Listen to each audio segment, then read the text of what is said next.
Welcome to episode 144 of the Grip Strip Podcast, the Great George and More episode of the Grip Strip Podcast. My name is Philip Matthew. I'm your host. I'm with my co-host Josh F1. What's going on, brother? Hey, I'm doing great, Phil. It's been an interesting, lean weekend of racing. We only had one race this weekend, after, all these weeks of NASCAR, Formula One, IndyCar. Now it's just F1, and now we're, in the very back end of the year. But, we had a first-time winner finally here this year, both for the season and first career win. So, glad to see George Russell get his, first win with Mercedes. And it was a rather interesting weekend of racing. And, for once, we're actually wrong on our F1 predictions.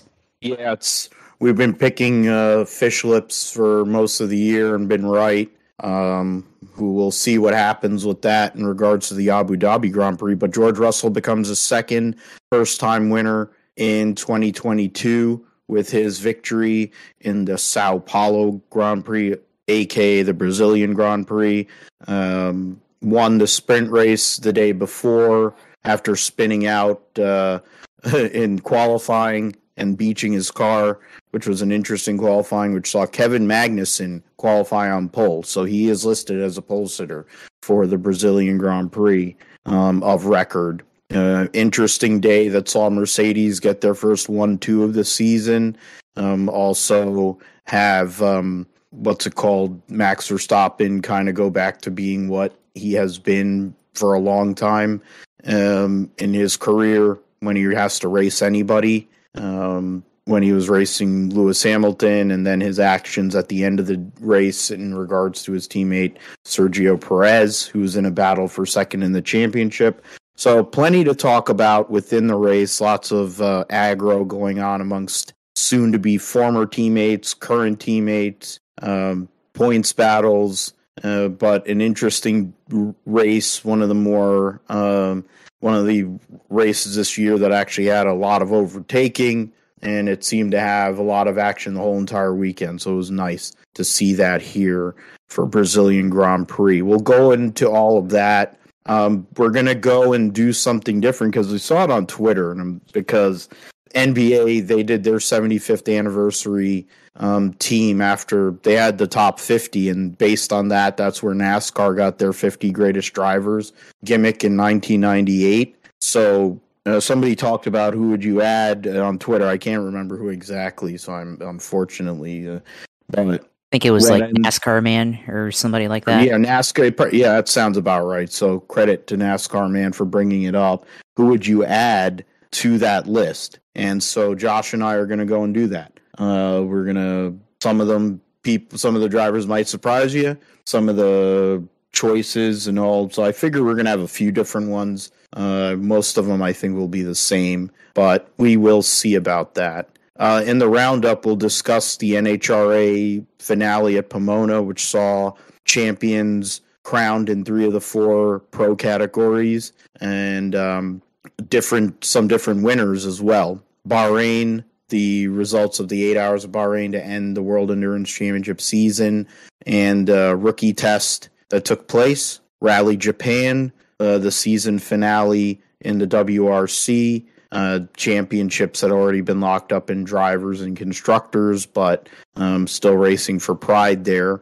And then we'll preview the F2 season finale at Abu Dhabi. There will be some drivers in FP1 that have F2 connections, and then there's other people that will be moving up, and et cetera, et cetera. In the NFL, Week 10 review, positive to a point for myself in regards to my actual team. My fantasy teams are a disaster. Josh's fantasy team is kind of on the edge, needs IDP to show up here. Jonathan Allen, as Washington is driving, so if he can give it to Brian Robinson, that'd be nice. I'm not going to win in the league I have him in, but it would be nice to make it interesting. We'll get into that. The Jaguars got anal dry from Kermit the Frog and company, but really that was going to happen. They put up a fight, put up a lot of points, so it wasn't like Trevor Lawrence was a liability yesterday. They were able to score So, it kind of shows that maybe Kansas City can be beat if you scheme the right way. Buffalo did show that prior to when Buffalo started melting down here recently. So we'll get into all that. We'll talk about our teams for next week in terms of fantasy, but then also regular. We will preview the Abu Dhabi Grand Prix, which will be Sebastian Vettel's last race of his illustrious career, 299th and final start of his career, 4-time world champion, 53 Grand Prix wins, which leaves him third all-time in victories, just 2 ahead of Alain Prost, 12 ahead of Ayrton Senna. So one of the greatest drivers of his time, winning 4 consecutive world championships. You look at, in the history of motorsports, people winning consecutive championships. Right now, you have Brad Sweet in World of Outlaws. You have, and other than that, everyone thinks about Jimmy, in NASCAR with 5 in a row. There's other people over time, of course, and that have done that, and Michael Schumacher and Lewis, et cetera, et cetera. So we'll talk about moments of positives that Sebastian Vettel has brought to the sport, and but it looks like what we see postseason test with new drivers coming in, and then some of the young drivers that'll be making their debut. Josh will do his sim segment, and then we'll close the deal. So yeah, Sao Paulo Grand Prix, Brazilian Grand Prix. I don't know why they started changing everything into like it's like some of these Grand Prix names are just really stupid. Just you should have left it alone. It's really Imola, Miami, and and Mexico City and Sao Paulo. Those are the 4 that they just should change back or change it to something different. Otherwise, all the other ones are fine. But George Russell had a great weekend, won his first career Formula One race on the back of winning the sprint race the day before. Lewis Hamilton finished 1.529 seconds behind in second to give Mercedes a 1-2 finish. Carlos Sainz gets a third place finish again at Brazil. Second time he's done that there, this time in a Ferrari instead of a McLaren. Charles Leclerc begging to get on the podium and get that extra points, but was rebuffed, finished 4th. Sainz had a 5 grid spot penalty because of power unit change. And he was able to get back up there, and great job by him. Fred Alonso finished 5th after plenty of aggro with his teammate, and fellow butthurt douchebag Max Verstappen finished 6th ahead of his teammate Sergio Perez. Esteban Ocon finished 8th, Valtteri Bottas 9th, and Lance Stroll rounded out the top 10. Sebastian Vettel just fell outside the top 10 at the end of the race because of tires and all that. Yuki Tsunoda, in a weird scenario, was the only car that was lapped, and F1 didn't take any responsibility for it, which is typical. Lando Norris had a mechanical issue, which ended up kind of altering the race because of his inability to park the car in a decent spot. Then you have Daniel Ricciardo crashing, bumping Kevin Magnussen, who was a pole sitter on Saturday for the sprint race, and then running him over when Kevin Magnussen rolled back instead of hitting the brake because he didn't want to be in the traffic, and they both were knocked out of the race. Kevin Magnussen was left stranded on the track for most of the day. The story is George Russell. He's been building up. He's been the more consistent driver this year, and honestly, he's going to be the second driver who's legitimately beaten Lewis Hamilton in a season. And you consider how great Lewis Hamilton is. He's only the second driver, really, because I'm not going to give the amount of bullshit that went on in 2016 that allowed Nico Rosberg to somehow or another skate by and win that world championship. You're not going to make an argument for me that's going to make me believe that wasn't, that wasn't bullshit. Because right now, Lewis Hamilton would have 8 or 9 championships under that law if you're going to come up with that kind of cockamamie logic. But Jenson Button beat Lewis Hamilton, and I can deal with it. And I think that's maybe why Jensen Button's one of the only people that actually talks about, one of the pundits that actually has positive things to say about Lewis Hamilton, because most of them are full of shit.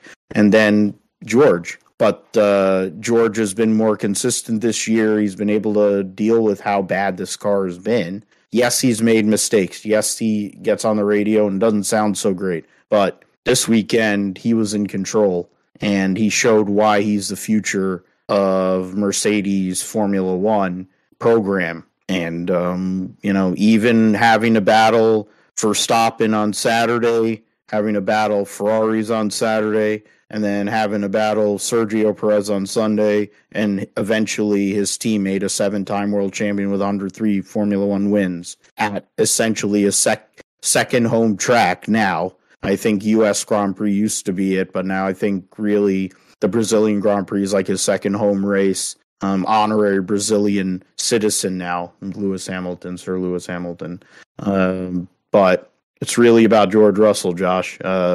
Great job by him. There's plenty of people in the grid talk that are not fans of him, but I've been a fan of his because I look at him and he has potential to really do a lot of work. He's an F2 champion. He battled for 3 years driving around in a Williams. He took that car to second place, got him points, big points last year, and you look at where they are this year, it's like night and day. So credit to George Russell for what he did all weekend, minus, running off the track on Friday. But to go and get that first career victory, first-time winner this year, of course, Carlos Sainz at the British Grand Prix being the other.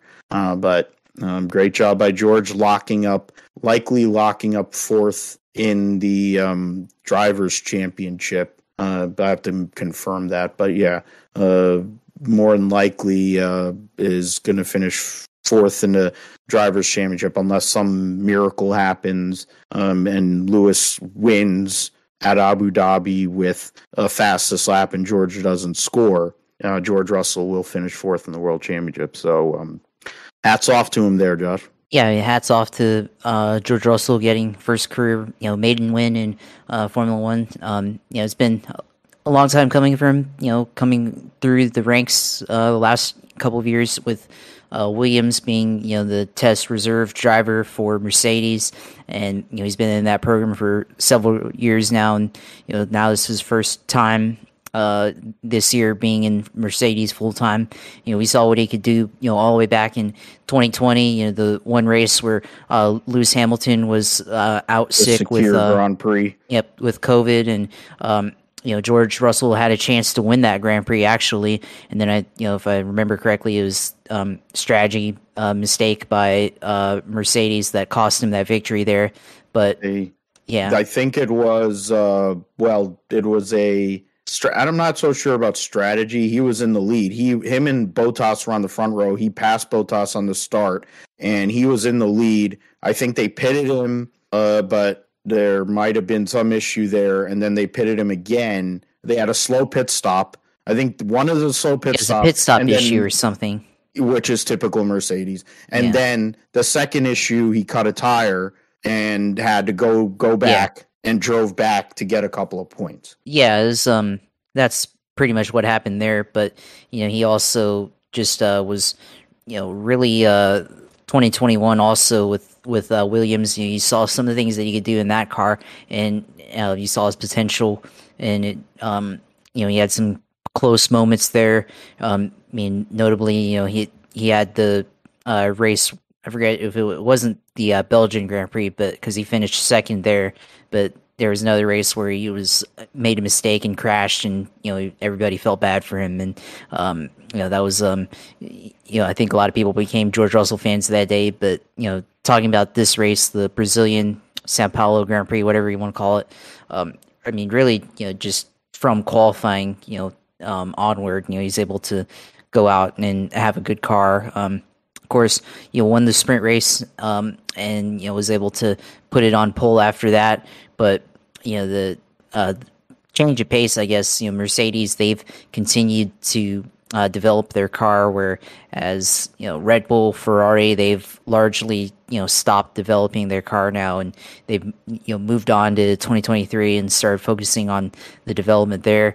And Mercedes, I guess now for 2022, begun to close the gap, and you saw the pace that they had throughout the entire weekend, not just in qualifying, but throughout all the practice sessions and the race. It was clear that they had the best cars. I thought maybe Lewis might actually win in the middle of the race. He had the lead a couple of times in the race, but George Russell just had I think he just had a faster car at the end of the day, and he was able to get the job done. At the end of the race, Lewis had a little bit of pressure on him at the last couple of laps, but wasn't able to close the gap really, and George was able to drive away, get the victory. So kind of a preview of what we might see in 2 or 3 years. Once I don't know how long Lewis is going to be in Formula One. I imagine probably maybe 2 to 3 years at most, probably. Although he probably could do it longer if he wanted to. But he's getting older and probably wants to start doing other things in his life. But George Russell is likely going to be the top guy at Mercedes not very long from now, and expect him to be competing up there for race victories, for podiums, along with guys like Charles Leclerc and Max Verstappen. So those three guys, I think as far as Formula One goes, I think they're probably the future as far as people who you think can be championship contenders, and who will probably get the majority of race winning victories on a week to week basis. So just a preview of what's to come, and also just a display of talent from George Russell that we've seen over the last couple of seasons. Yeah, I think the talent is undeniable with him, but now he's been able to close the deal, and having those 2 victories, I think, is just going to open him up, and he is going to relax, and there's going to be a lot of opportunity. I'm not so sure that'll come up this weekend per se, but for 2023, it gives him a lot of hope for sure in terms of just short term, more short term than the long term. I think long term, we know what they're trying to do at Mercedes with him. So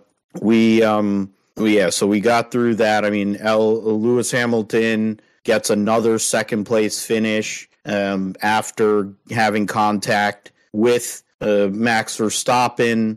That was off a restart. I thought George kind of sandbagged Lewis there in that situation. After that, during that first restart, waiting as long as he did to go and make the restart when they had further restart later in the day after the Lando Norris deal.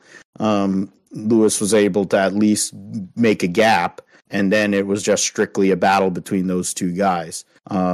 Max and Lewis, of course, with the way they've raced each other, they don't really see eye to eye in racing. Max seems to believe that he owns the road, and nobody can, if he puts his car there, then you are either going to decide to wreck or get out of the way. And I think there's 19 drivers that do that for him, and there's 1 driver that won't, and that's Lewis Hamilton. Now, on the flip side of that, you got Lewis has had aggro with drivers over the years because he's an aggressive driver, and he has shown a willingness to put his car in places that other people won't. But I look at over his career, outside of people who are jealous of him, which is Max Verstappen, Fernando Alonso, and Nico Rosberg, who are all have hard-ons, and they are all hard-ons and have SPS or something because Lewis is better than them. He's been able to race around world champions without a problem. He's been able to race with Sebastian Vettel for Vettel's entire career, same way they came in at the same time. He's been able to race with Jenson Button, who's a world champion. He's been able to race with other drivers that are legendary drivers, the great Michael Schumacher, albeit he wasn't the same kind of guy.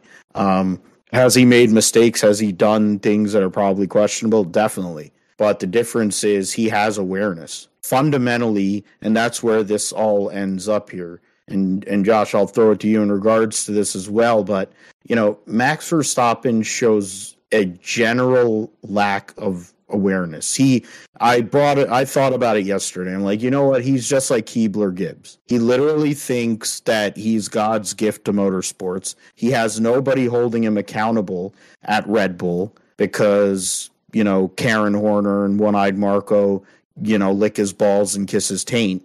And then you have his useless family that are pathetic and are enablers. And then on top of it, his girlfriend is a whore whose father is a racist prick. So it's like they're racist, they're stupid, they're ignorant, and he's an ignoramus too. He thinks he can do whatever he wants. He doesn't think he's going to get killed. Good for him. Doesn't think he's going to get killed. Keep on going with Lewis Hamilton. He ain't going to be winning 15 races next year if he thinks he's going to race people like that. And he thought it was okay. He basically copped to saying, I did it intentionally because I knew that it would cost him the win. I mean, that's just ridiculous. I'm sorry. When you're going out there and you're saying that you don't care if you crash into somebody else, and you're supposed to be a representative of the sport, being a two-time world champion, albeit I would say two-time in air quotes world champion. I mean, that was one of the two incidents with him. The other being, which is something we'll get into in regards to the points here in a moment. But what were your thoughts on the incident, Josh? And I said this on Grid Talk yesterday. I thought that they were going to give the penalty to Lewis. I figured they were going to just say he didn't leave him enough room, give him the penalty.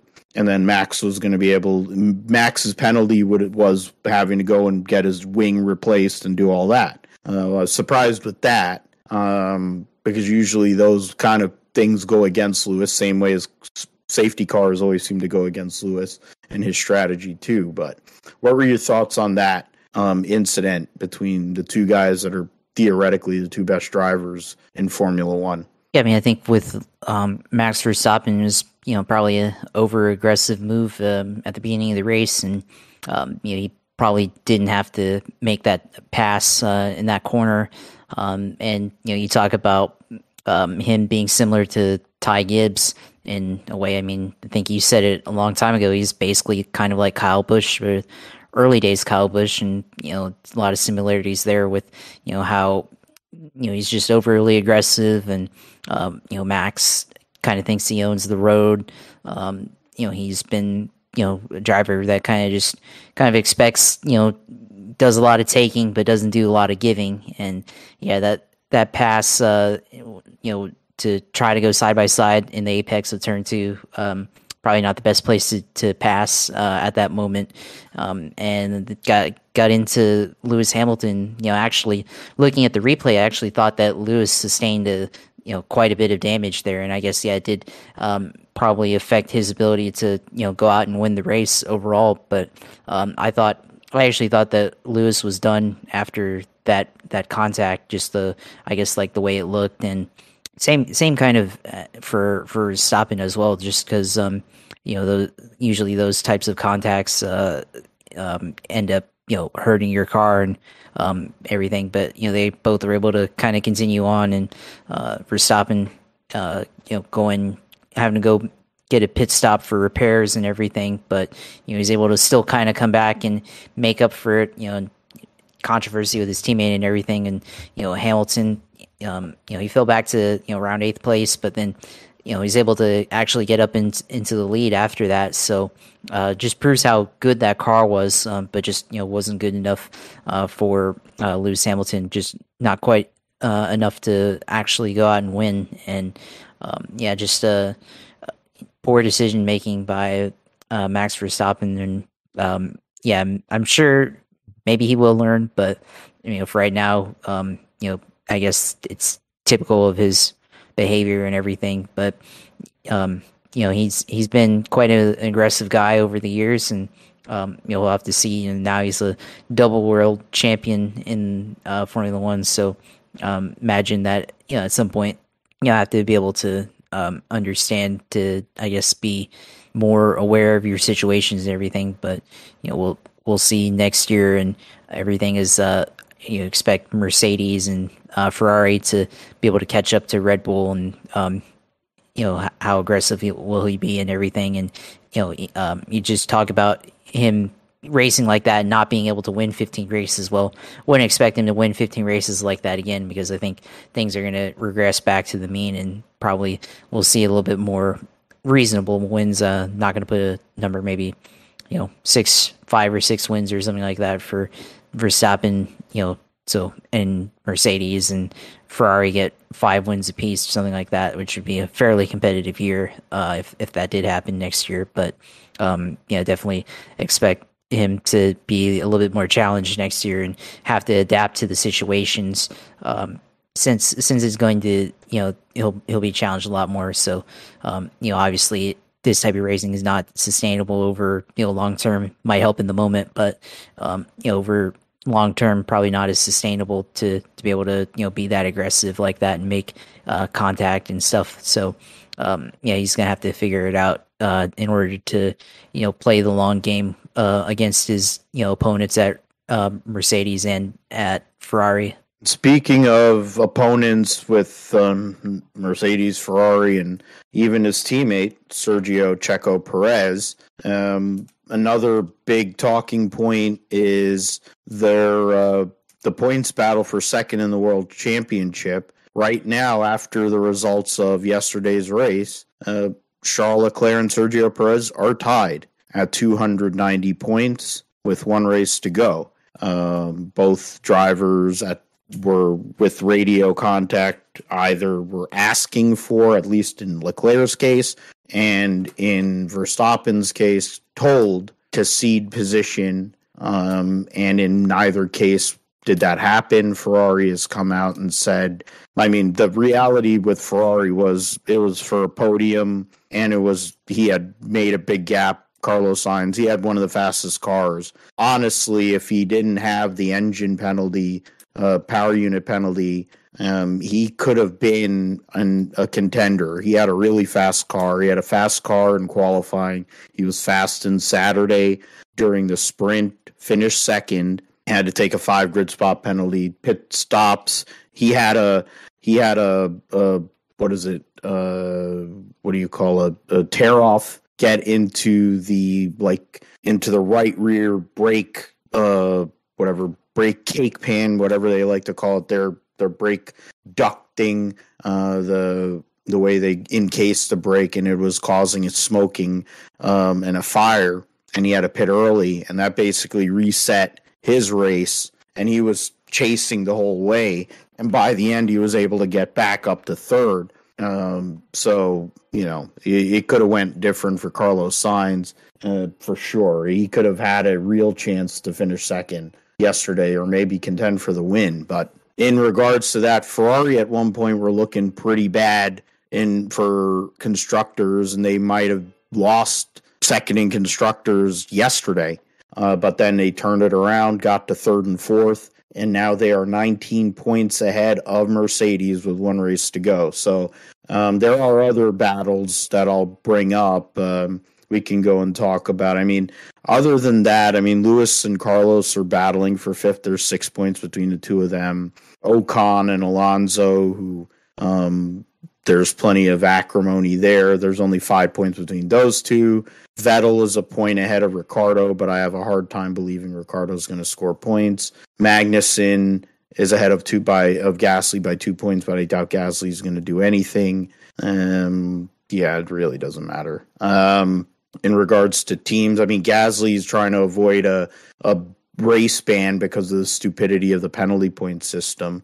I mentioned the Ferrari and Mercedes battle. It's 19 points. McLaren's double DNF basically handed fourth in the constructors to Alpine. They're 19 points ahead. Alfa Romeo's 5 points ahead of Aston Martin, but Aston Martin in the last, 5 Grand Prix have 25 points, while Alfa Romeo have 3. So if you go back to last 6 Grand Prix, it's 25-4. So there is a possibility. Aston Martin has shown pace. They're going to need a little bit more. Alfa Romeo really did all of their points scoring up to Canada, and it's been pretty barren ever since. Aston Martin's kind of they started on the back foot early in the year, and their point scores have been very minor for most of the year, but they made ground. Haas is up by 2 points. They benefited from Kevin Magnussen's pole and finishing with 1 point in the sprint to give them a 2-point lead over AlphaTauri going into this last race. So, yeah, I mean, I guess that's the last piece before we get into some news. I mean, I mentioned Ocon and Fred, and we mentioned the team orders thing in regards to Max. He justified it, saying that, Sergio Perez cost him a chance in qualifying at Monaco. Supposedly, there was news that Sergio Perez copped to wrecking intentionally at Monaco in qualifying, which is not the first time that's happened. Michael Schumacher's done it. Nico Rosberg's done it. So it's like, it's a thing. So they don't bother to handle it when it happens. Why do you think so if they're not going to handle it at that moment, it's happened now. Now you're going to say there's at least 3 instances of this that's happened in the last 20 years. Maybe you should go and look at that sort of shit. Formula One, if you want to talk about integrity. I mean, Formula One, because they're American owned, seem to be more like NASCAR with the way they officiate and some of the decisions they make. They let the Williams unlap themselves, but they didn't unlap Yuki Tsunoda because of some stupid scoring thing, and then justified it and left him basically a lap down. He lost 2 positions to the Williams team when he should have been able to unlap himself. But whatever, it's AlphaTauri. You can't really expect AlphaTauri to do things the right way. So your thoughts right now as on what happened yesterday for Perez and Leclerc for their battle for second in the World Championship, and also for Ferrari and Mercedes, because I think that plays a part into what we're going to be discussing here later. Yeah, I mean, just with Perez alone, I mean, goes back to what we were talking about earlier with, Verstappen, and, Verstappen's had a history of doing this, in the past, like, go back a couple of years when he was teammates with Daniel Ricciardo, and he refused to, I think he refused to give Ricciardo a tow in qualifying, and after the team had asked him to help give a tow to Ricciardo, and he refused because the previous week it was Ricciardo that had given Verstappen a tow, and I guess he wasn't going to return the favor. And that's just typical of Verstappen, and then being a teammate in this situation didn't allow his teammate to pass, and he'd give the position back to Perez, but then he ended up not doing it. And don't ask him again, and he says he's going to continue to race, and it doesn't allow Perez to get back. And just unfortunate situation there, and we'll see what that ends up leading to for Perez's future at Red Bull, and if it gets put in question or not. But just a typical move, I guess, like we talked about earlier with Verstappen, with his tactics. Racing is also, there's his teammate tactic as well. And, he's just hasn't been I guess in that situation, not a good teammate. And then on the other hand, I saw a thing on Formula One Reddit that I guess he was supporting his sim racing teammates on Twitch, and he was commenting and saying some stuff. And, he was commenting on their stream while he was at the Brazilian Grand Prix race weekend, and which is interesting. He's supporting the video game teammates, but not the real life teammates. So I don't know what that's all about, but that's how he is, I guess. But yeah, just a bad situation there. And then you can talk about Charles Leclerc. Just a opportunity for Charles Leclerc to also get more points and potentially finish in second, but he him and the rest of the Ferrari team, they've just been kind of all over the place, really. And Leclerc's had opportunities, I feel like, over the year, the course of the year to be better than this, but Leclerc also had the incident with Lando Norris today, so it's not really their fault that they're in that situation in Brazil. but he got punted in the wall and then fell to 18th to get a new wing in that, and definitely hurt his ability to get a good finish. But just bad situation for Leclerc, although he did come back to finish in fourth. Still finishing behind his teammate and everything. So if he doesn't get touched by Lando, does he finish on the podium, or maybe even potentially competed for the race victory? As it remains to be seen. But it's definitely a tough situation, and it's going to be very close for second in the point standings. I think for between Leclerc and between Sergio Perez. So we'll have to see what happens here late in the last race, if they're able to settle and find something. But just missed opportunity, I think, on both ends, whether it be their own fault or because it was taken away by somebody else. So just a unfortunate deal there. And also, I think you talked about Ferrari. So Ferrari's up 19 points over Mercedes in the constructors. So even with the victory for Mercedes, they still are behind, and I guess there's still a chance that they could get next weekend they could get something, but it's going to be tough for them. I think you'd have to see both Ferraris take themselves out for a chance for Mercedes to have a chance to win, or finish ahead of them in the constructors. But I think Ferrari's probably got it locked up over Mercedes, but what remains to be seen if it actually does happen, because you never know, they both could have misfortune in the last race of the season, and Mercedes is able to somehow overtake them. And I think that'd have to be at least a podium for Lewis and George Russell again, and or one of them win the race and the other finish alongside on the podium. So it's going to be interesting to see the last race play out for the rest of the constructors champion or title, and then also the drivers championship, how second and third and beyond are going to end up lining up after the checkered flag waves in Abu Dhabi. Yeah, absolutely. I mean, the way they handled it, now the PR issues that Red Bull have in regards to that whole situation is not great. I mean, you brought up how Sergio Perez and his future. I kind of feel like Red Bull is building their situation. They signed Enzo Fittipaldi so they can get the PR of Emerson Fittipaldi sitting there being a stan at 900 years old for his grandson. And then they could also basically have Nick de Vries as a Dutch driver, an actual Dutch driver, get picked up to drive for the actual Red Bull team and roll over for Max as a teammate. Or Yuki Tsunoda would definitely be a rollover, because he is not good enough, largely because he wasn't ready. He needed more time in Formula 2, and I think he would have been able to do better.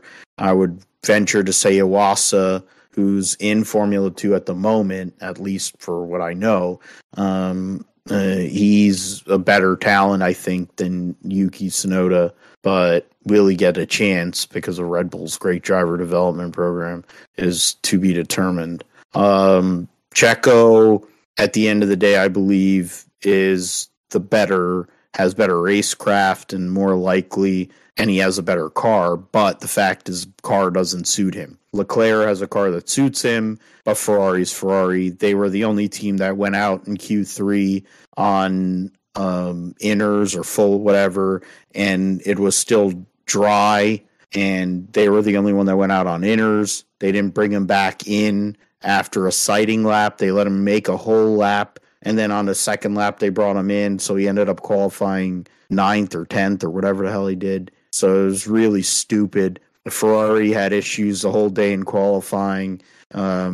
They are their own worst enemy. If the team doesn't F up, whether it's with pit stops or strategy, the drivers will F up because they'll crash, or they'll make some mistake, or they'll have a technical mechanical issue.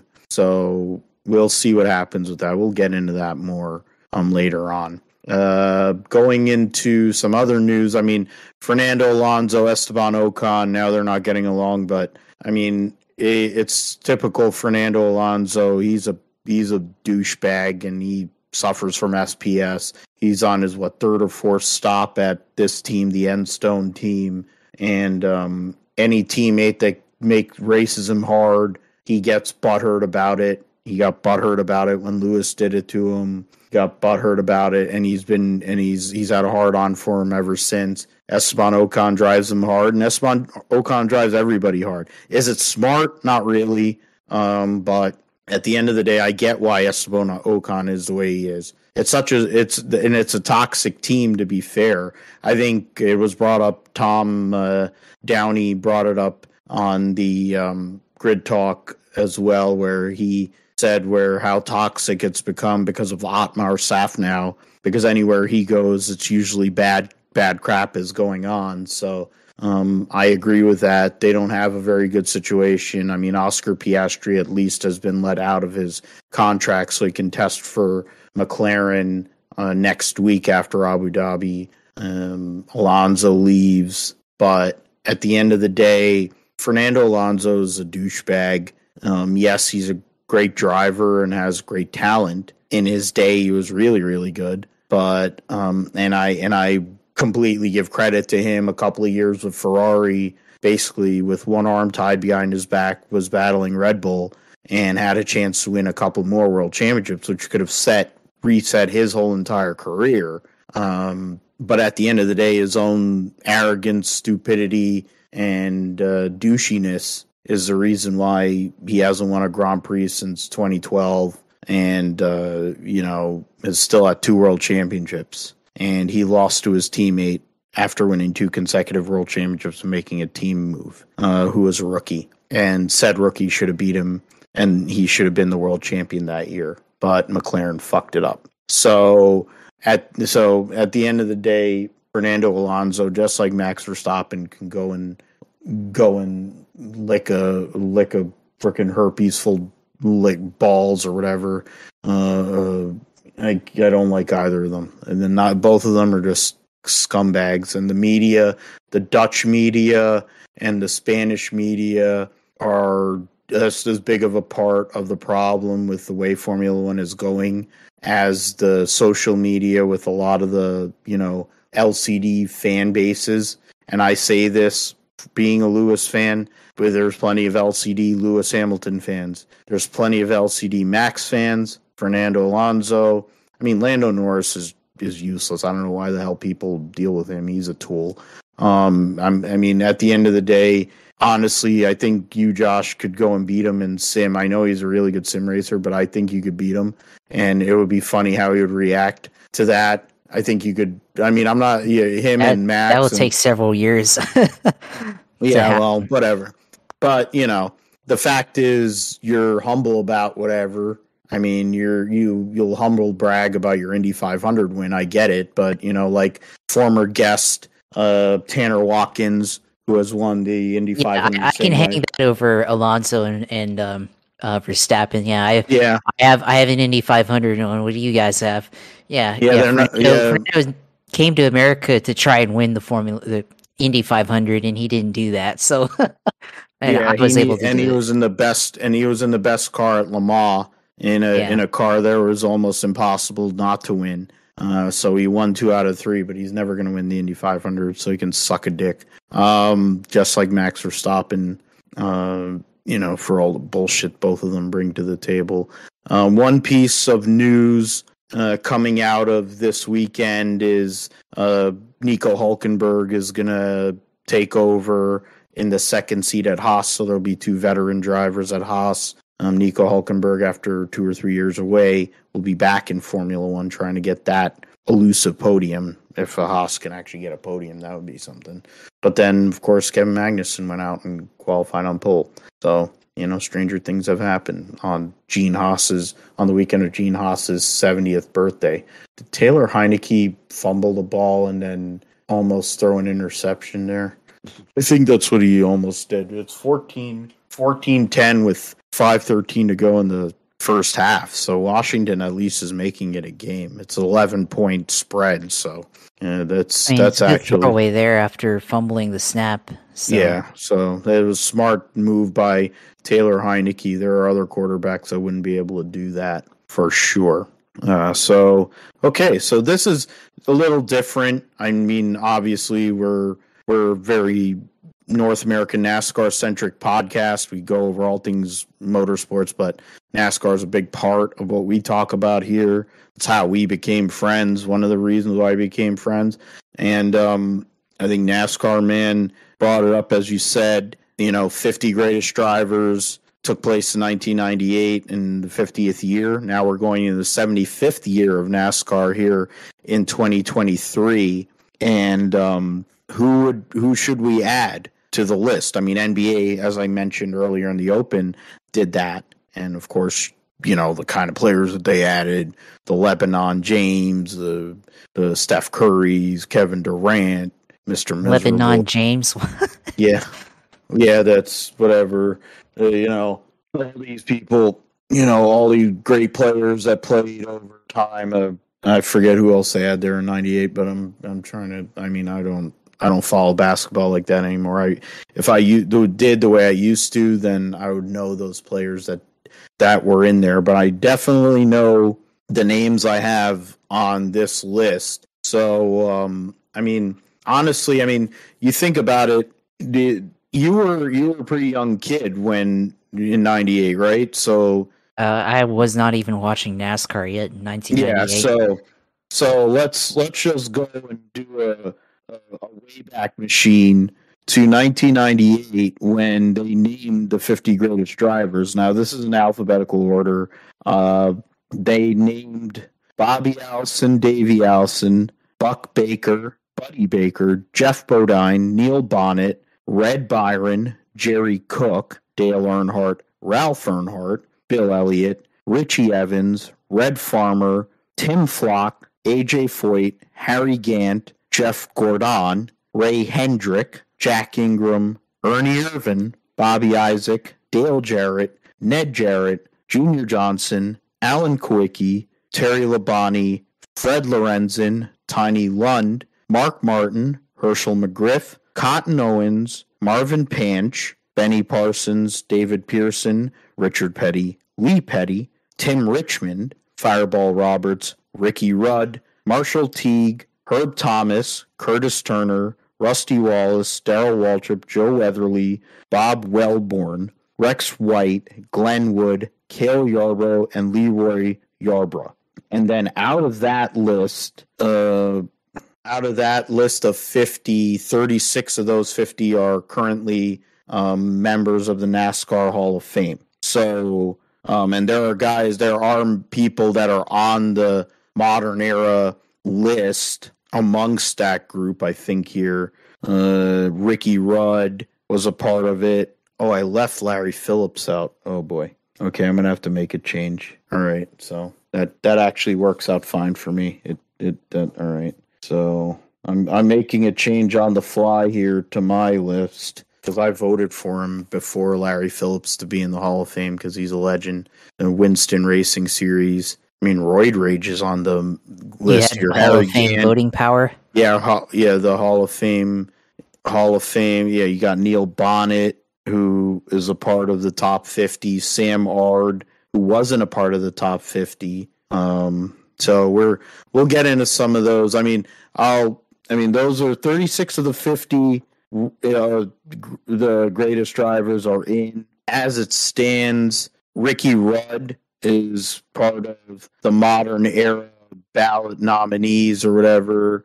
They say they have 3 now, so they're coming out of this list. So it combines drivers, crew chiefs, and or crew chief mechanics and owners. I think those are the 3 different categories essentially now.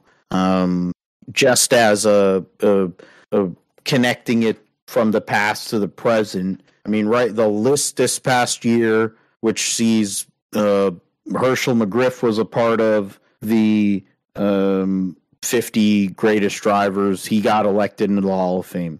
Kirk Shelmarine, who was the crew chief for Dale Earnhardt for 4 of his 7 championships, part of the Flying Aces, unsung hero guy, that very underrated crew chief, gets into the Hall of Fame. He wanted to be a race car driver, won races in ARCA, finished in the top 20 in the Daytona 500 in 2006 in an underfunded car.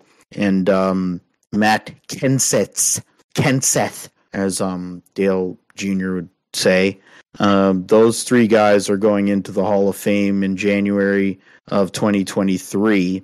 The other people that are on the list as of now are Sam Ard, who is a legend in what is now the Xfinity Series, Neil Bonnet, who I know as a great TV broadcaster, but he had a really solid career in the Cup Series as a driver, Tim Brewer, who's a great crew chief, won championships, Jeff Burton, which I have an interesting piece that I learned in my rabbit hole I went down, Carl Edwards, which was even more interesting with the rabbit hole I went down, AJ Foyt, who's one of the 50 greatest drivers in NASCAR history, but he's one of the greatest race car drivers ever lived, Harry Gant, who was part of that top 50 driver list, Harry Hyde, who is one of the most interesting people ever to work in the sport, Banjo Matthews, who legendary mechanic, engine builder, car builder, et cetera. Ralph Moody, one half of Hullman and Moody, was great with the Fords and built great race cars, and a lot of drivers won races for them. Larry Phillips, as I mentioned, Winston Racing Series legend. Ricky Rudd, who was part of the 50 greatest drivers. So, I mean, I said 36 of the 50 have been elected to the Hall of Fame. The guys that haven't been, I'm not trying to list them all. I don't even know who the hell Bob Wellborn is. And I'm a racing. I've been into this for God knows how long. for since I was 7, and I'm 37. I've never heard of him. When I saw that name, I didn't know who it says Bob Wellborn NASCAR. It comes up. So, okay. Was a Grand National Series driver. He won the NASCAR convertible division, won his first race at Martinsville in 57, 4 straight wins, and pole position is so he was a convertible division champion 3 years in a row and led the convertible division in wins in 58 and 59. He didn't win the championship in 59. And he was the pole sitter for the first Daytona 500. Okay. But, yeah. All right. So, convertible division, he won 3 championships, won 19 races, 87 top 10s in 111 races. He actually won 9 Cup races. Okay. Well, what? It says 100. It says best finish. Oh, and the series championship was 4th. Okay. All right. So he finished 4th in the championship. That was his best result. Won 9 Cup races, 102 top 10s, 7 poles. Named and he was part of the NMPA Hall of Fame.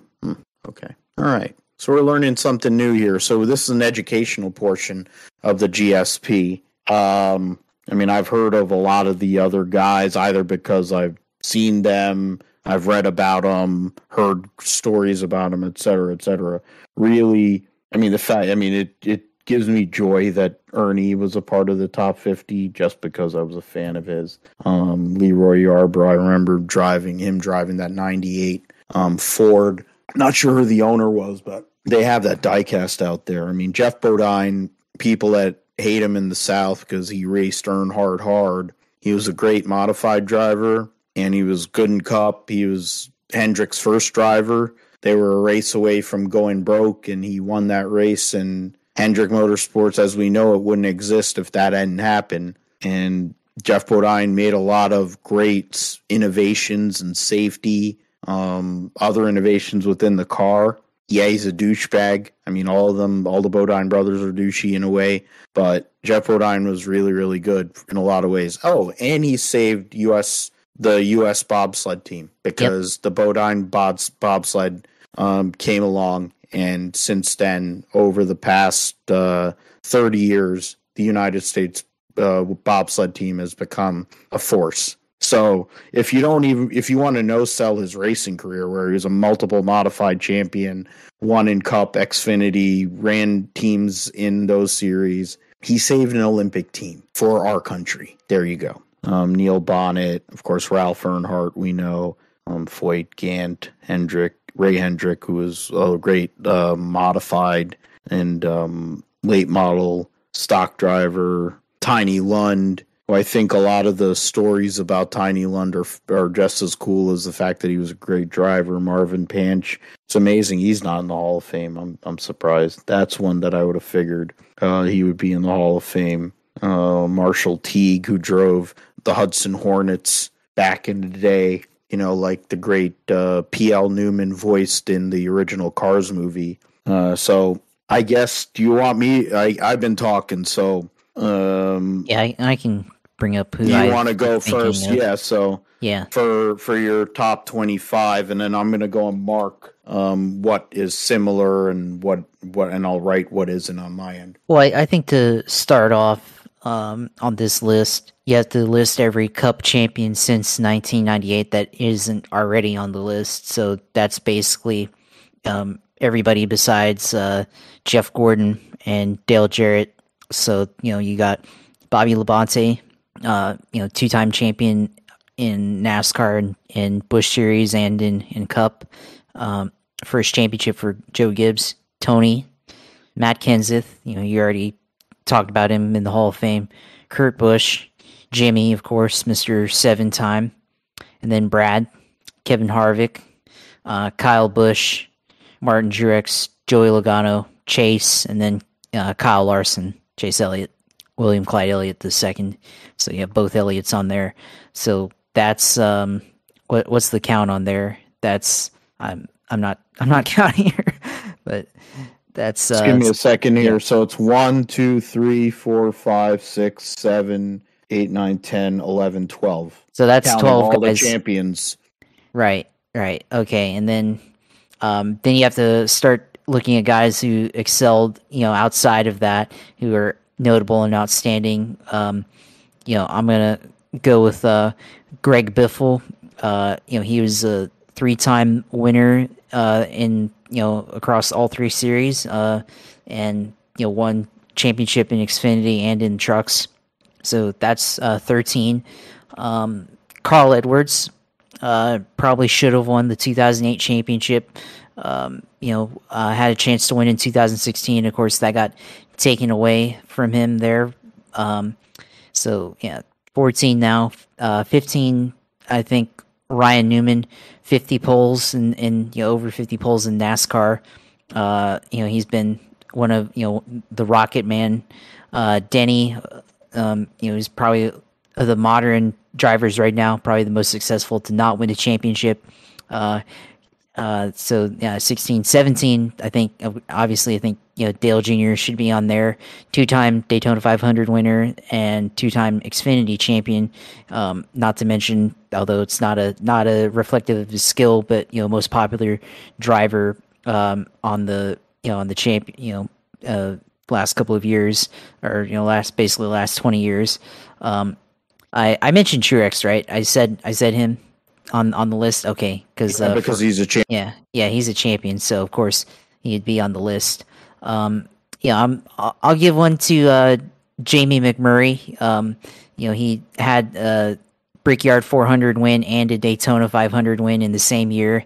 He had it. So, and plus also another 3-time winner across truck, Xfinity, and Cup.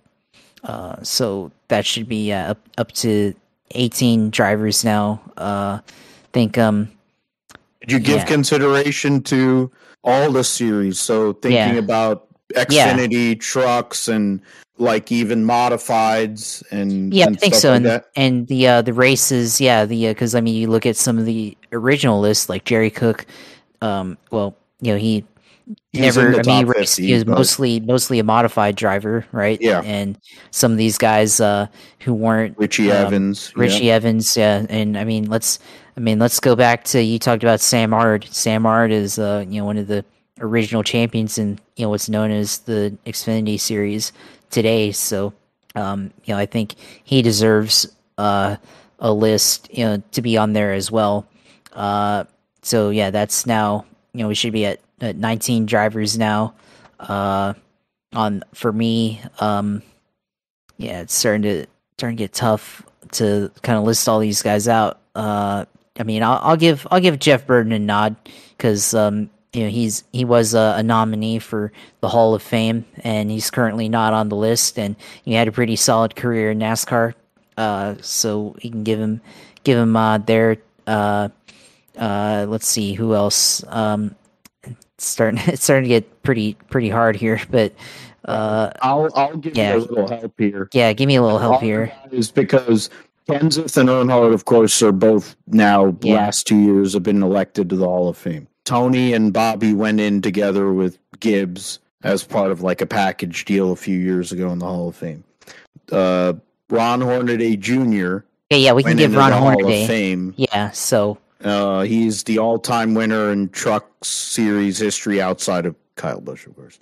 And he's won the most Truck Series championships. He is the iconic driver in the series. Yeah. And he went in a few years ago, actually. The only other person, I mean, I might be giving away something on my end. Of course, Wendell Scott was put into the Hall of Fame for, being a trailblazer and what he had to go through. But yeah, he's a guy that was in the Hall of Fame as well. And then Mike Stefanik, the legendary 7-time modified champion and 2-time or 6-time modified champion and 2-time Busch North Series champion, one of the greatest Northeast drivers ever, drove the Burnham Boilers cars there. He was I always remember him driving the 51 car, and but he is in the Hall of Fame right now, NASCAR Hall of Fame right now. So I venture to say that anybody who's already in the Hall of Fame, I would figure would fill in that spot. Oh yeah, for sure. It's your list too. So I agree with some of the guys. Like you brought up Ron Hornaday on there, and he's someone who was very dominant in the Truck Series for a very long time. And everything, so he deserves to careers. To be fair, he did it for Dale Earnhardt, driving in the DEI. Came back many years later, driving for Harvick, and then had another career where he ended up winning championships too. Yeah, I would agree there. So he's been somebody that definitely was on that list. So yeah, I should be up to 20, and then I think Richie Evans should be on that list too because he was somebody that she was part of the top 50. Okay, so he's already in the top. And so is Jerry Cook. So is Jerry Cook. Okay, I mean, we talk about. So I'll eliminate some people because we've talked about consideration to the Xfinity and the trucks and. Some people that shouldn't be on the list. I don't think you can put Ricky Stenhouse won 2 times in the 2-time champion in Xfinity, right? But I would not consider him as one of the greatest ever because he did it in a relatively weak era and he didn't follow it through with Cup dominance or relevance. Really, he wasn't really relevant in the Cup Series. It's too early to determine Tyler Reddick. Yeah. So Tyler Reddick has only been around for a couple years. About that, I had a debate about that in my mind with my list. So that's something there. We didn't bring him up, or we haven't mentioned him either. But how about Sterling Marlin? Okay. He had a good career as well. I mean, not very many wins, but 2-time Daytona 500 winner, and then he was the first winner for Dodge when they got back into the series with Ganassi Racing, and had a chance to win the 2002 title, but then came up short with the neck injury there, and ended up not winning. So of course gave birth to Jamie McMurray's career there. So could have been a lot more for him, but he's definitely should be on that list. Yeah, I mean it's got to start digging deeper here. I mean, maybe I've got 22 yeah, over here based yeah, on the list you gave, because you yeah. gave, yeah. Yeah, so I mean, you could give a nod to Casey Kane, 18-time winner in the Cup Series, 2004 Rookie of the Year. So that's number 23 on that list. Let's see now, 23. We'll go back to Xfinity and winners. I mean, Clint Boyer was pretty good in the Xfinity series and had a decent Cup career, and had a couple of solid years where he was pretty good and very competitive with Michael Waltrip He only Racing. won one championship. Yeah, he only won one There are championship. guys that won 2 championships. But Yeah, it makes sense. Yeah. It makes sense.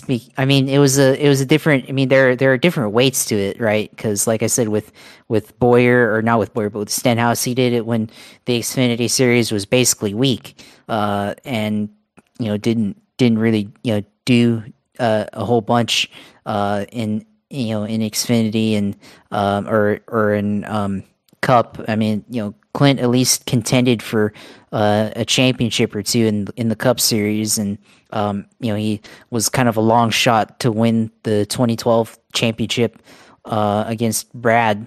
And he finished second in the Cup Series. Yeah, finished second in the. So he at least had even after Jeff Gordon tried to kill him at the end. That's true. Yeah, that's true. We give. Let's see.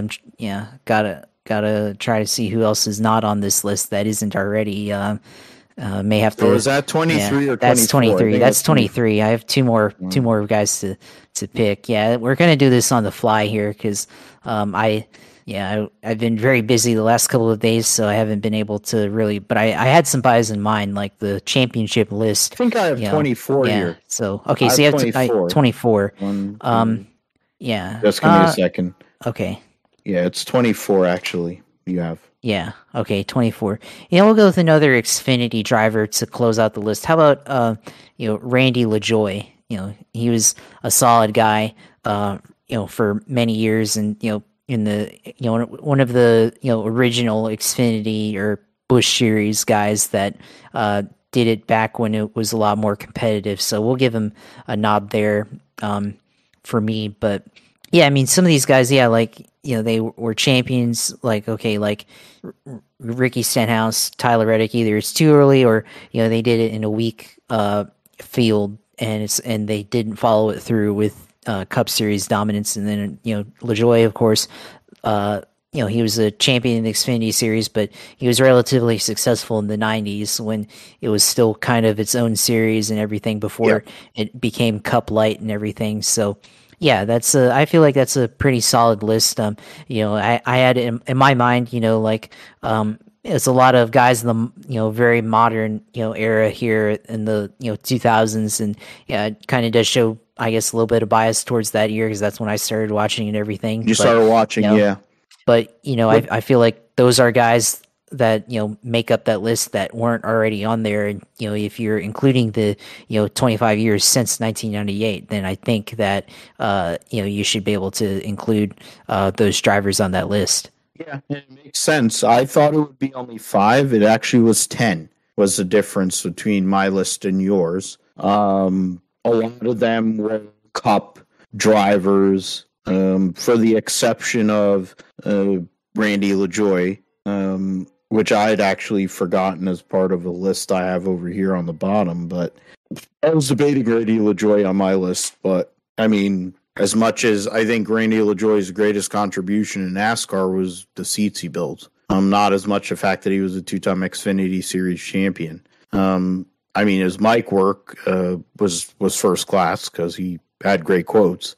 He's built a kid. He made a kid that's entertaining as hell, even though he runs 30th in the Cup Series every week. But he's a great car builder, and he would be a Hall of Fame crew chief, honestly. But instead, he wants to run 30th in the Cup Series as a driver. I mean, whatever. God bless him. You brought up one before I get into my list. Yeah, you brought up Burton, Biffle, and Edwards, and Burton in terms of like the best top drivers in NASCAR history in terms of total wins, Jeff Burton has 48 total wins. So it's one less than what Tony has in Cup.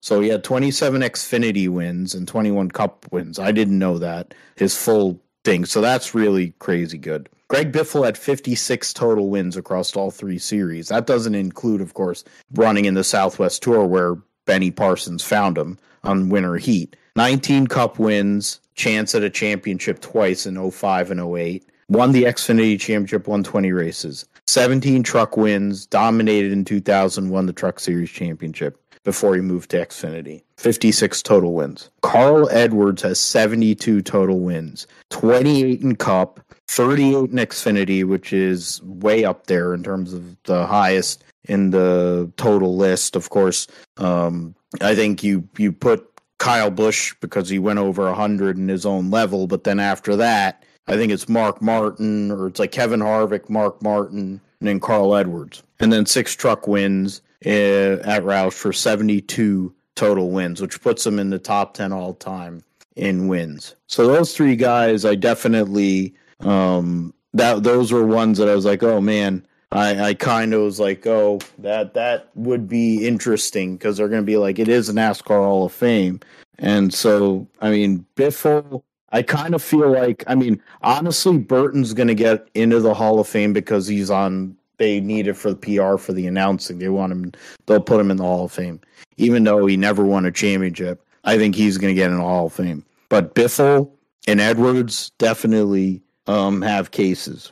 I mean, you brought up LaJoie, Boyer, Kane, Marlin, Larson, Newman, McMurray. Okay, so that's 5. Yeah, those were the 10. So those were the 10 I didn't have on my list. The ones I did have on my list were in no particular order, not intentional by any means, was Ron Hornaday Jr., Tony Stewart, Bobby Labonte, Jimmy Johnson, Kyle and Kurt Busch, Denny Hamlin, Kevin Harvick, Dale Earnhardt Jr., Matt Kenseth, Joey Logano, Brad Keselowski, Martin Truex Jr., Sam Ard, and William Clyde Elliott II. Those are the ones that I had similar to Josh. The ones that were different, of course, I went Wendell Scott. He's in the Hall of Fame. I did my senior thesis on him. There are other reasons. There's plenty of other reasons, honestly. We don't have to, this is not the day to do it, honestly. But we could really get into what Wendell Scott has meant to me as a NASCAR fan and a motorsports fan in general. And, but he made a difference for the good, considering what he had to go through. And essentially what he went through is what Darrell Wallace is going through now. So, I mean, Wendell, and it was much worse for Wendell Scott. So I put him in there. Then after that, I mean, we talked about the trucks. We talked about Ron Hornaday. So to me, Jack Sprague, nobody talks about Jack Sprague. I don't understand why. He's a 3-time Truck Series champion. When I think about the Truck Series, I think about 3 people: Hornaday, Sprague, and Mike Skinner. Mike Skinner won the first title. Ron Hornaday won the second title. Jack Sprague won the third title. Skinner won for Richard Childress Racing. Hornaday won for Dale Earnhardt. And Jack Sprague won for Richard Childress. Rick Hendrick. All 3 Chevy outfits. All 3 big-time people. Jack Sprague played a role in starting parking at Atlanta to help championships happen, too. I mean, he ended up having a Xfinity and a Cup career after his Truck Series career. He was in the Busch Series prior to being in the trucks. I mean, Jack Sprague is one of the greatest drivers, and he's no doubt top 5 in Truck Series history. I put Mike Skinner in there because he had 20. I mean, I was looking up like Truck Series wins all time. So NASCAR Truck Series wins all time. I was looking up the list, and so they have the gallery. So all time Truck Series wins. I mean, of course, it's Kyle Busch who has the most at what the heck is that? Why did that happen? Oh, international drivers. Okay. Yeah, 62 for Kyle Busch. Ron Hornaday has 51. Mike Skinner has 28 Truck Series wins. He won the original title. He's tied for third with Jack Sprague. There you go. So I guess I left Johnny Sauter off, but that was intentional because he's a tool. But yeah, let me go and make sure I mark those off. So I marked off Wendell Scott. I mentioned him. Mentioned Jack Sprague, and I mentioned Mike Skinner. Yeah, so we went over that, went over those. So on my list, I also included Todd Bodine because he had 22 wins and 2 championships. His combination with Germain Racing, with the Hillmans, they were dominant. They didn't always have a lot of funding, and they were able to go out there and win a lot of truck races. He was dominant on super speedways. Gave him a career now on TV. He was able to go make 500 starts because of Friesen this past year. So Todd Bodine's one of the all-time greatest. He's the 6th winningest driver in the Truck Series history. I mean, I mentioned Biffle. Ted Musgrave had 17 truck wins. Wow. Another Truck Series driver who is a 3-time series champion in the Truck Series is Matt Crafton, and I put him in. Yeah, he's won 15 races over basically a 22-year career, so it's not a very great win percentage. He was a Southwest Tour champion prior to entering the Truck Series, on and off for 22 years being in the Truck Series, but he's a 3-time series. There's only one driver that has more titles than him in the Truck Series, and it's Ron Hornaday. And he was a mentor to him, and he slept on Ron Hornaday's couch in the basement like many other drivers over time. Matt Crafton holds a place in history because of that. And he's still in the Truck Series. I don't think he's ever going to leave the Truck Series because Duke and Rhonda Thorson and Menards love him so much. So those guys are in there, and we listed some of these other ones. So now some of these last few drivers, I have 3, 4, 5. I mentioned a little bit. I mentioned Mike Stefanik. He's one of my favorite drivers. I have a Northeast bias no matter what, but he was one of the greatest ever. And winning all those championships, you can't overlook that. And being great in the modified tour, the all-time modified tour championship winner in such a competitive series, means a lot. I also added Doug Coby to that list, who's a 5-time modified tour champion, or 6. Wait, I need to go and bring it up. I don't want to go and be wrong on this one, even though people aren't fact checking. NASCAR modified tour champion list. NASCAR wheel and modified tour. Yep. So all-time top 10 drivers. Yeah, so, I mean, Richie Evans, who was already in there with Jerry Cook, who had 6. And Richie Evans had 9. Jerry Cook had 6. And then Ray Hendrick, who was a part of that list. Jeff Bodine. So those are 4 of the top 5 were all in the top 50. 2 drivers that I'm going to mention. I already mentioned Mike Stefanik. He had 7. So he had 9 total titles. 7 modified titles and 2 Busch North championships, so 9 all time. And then Tony Hirschman Jr., 5 championships in the modified tour between 1995 and 2005. Stefanik won 4 of his in that time frame, 4 of his 7 in that time frame, or 5 of his 7 around Tony Hirschman's time. So can you consider that those 2 guys are racing each other for all those years, and literally from 1995 till 2006, the only people that were able to beat them were Jerry Marquis in the year 2000 and Todd Szegedy, who was part of the Roush driver development deal back in the day. So in a span of however many years, from 95 to 2006. So where Stefanik ended up winning his 7th title.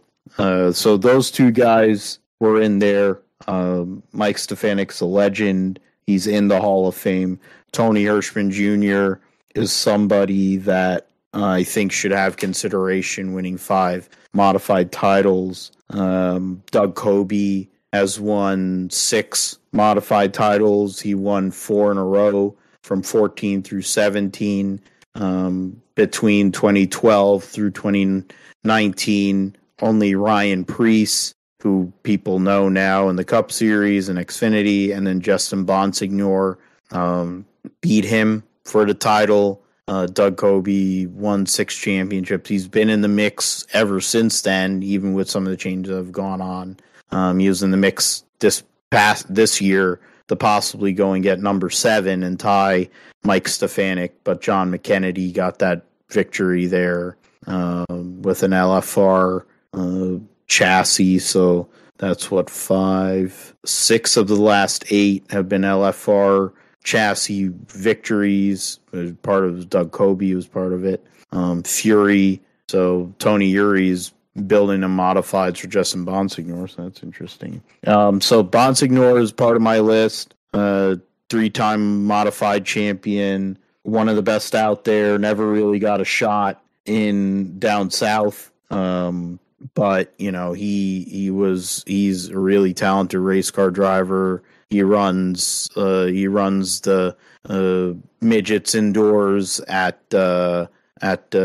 here in Atlantic City and otherwise. And you know, he's won 32 races in the modified series and 19 poles, and then he's a 3-time champion. So he's I thought he did try to come down south, but I guess I was wrong. I think maybe he ran the Southern Modified Tour. But he's finished first 3 times. He's been second twice and third once. So in the span of 6 years. So that's really, really good. He didn't compete for the whole tour this year, but won 2 races in this year. So he's a great driver, one of the best ever. And then, I mentioned Doug Coby, 6-time champion, and then Tony Hirschman. Those 3 are, I think about the modified tour. You have Jeff Bodine, you have Ray Hendrick, you have Richie Evans, and Jerry Cook. Those guys all represent the modified tour in a lot of ways. I think I have to write him down now too, actually. So there you go. I'm gonna write that down because I got a nice honorable mention list now. The last one on my list. So Wendell Scott, Ron Hornaday, Tony Stewart, Bobby Labonte, Jimmy Johnson, Kyle Busch, Kurt Busch, Denny Hamlin, Kevin Harvick, Dale Jr., Matt Kenseth, Tony Hirschman, Mike Stefanik, Justin Bonsignor, Jack Sprague, Matt Crafton, Joey Logano, Brad Keselowski, Martin Truex, Mike Skinner, Todd Bodine, Sam Ard, William Clyde Elliott II, and Doug Coby. The last one was Larry Phillips. Larry Phillips is... I'm just going to read his bio from the NASCAR Hall of Fame. I'll steal their work. The legend of Missouri's Larry Phillips cannot be measured in wins alone. That's because nobody can say for sure how many victories there were there. He's a 5-time champion in the Winston Racing Series or NASCAR Weekly Series. I guess now it's the Advanced Auto Parts, whatever the hell it is. They said they named him one of the 25 top drivers in NASCAR Weekly Series in 2006. First of 2 drivers to win 5 championships. He won 220 out of 289 races between 1989 through 1996. 13 track championships in 3 states. So that's crazy. That's kind of like Dick Trickle, you know. In that same level, he's in that realm, and his legend, you know, precedes him, and you know, even with his untimely death, with what happened to Dick Trickle. But Larry Phillips belongs in the Hall of Fame because it's a NASCAR Hall of Fame. It's the same way as he, you know, belongs in the top 25. So before we move on, some people that I saw and I started digging in. I mean, you brought up Randy LaJoie, Josh. There's two other people I think you're familiar with to a little point. Larry Pearson, who was a two-time Xfinity Series champion back in the 80s, of course, the son of David. And Jimmy Spencer, two-time modified champion, Mr. Excitement, more known for the crying towel and the cigar and getting pied in the face by Brad Keselowski on NASCAR Race Hub. Punched in the face by Kurt Busch. And Kurt Busch, and then Jimmy Spencer returning the favor, actually. Yeah. No, he punched Kurt Busch I'm getting it backwards. He punched Kurt Busch in the face, and then they suspended him for a week. And then got suspended for Bristol, which is one of his favorite races, and then Kurt Busch won that race, which is, the irony is rich in that one. But those are three guys, and two of them are Northeast guys, so it's interesting I didn't put them in there. I had listed five more.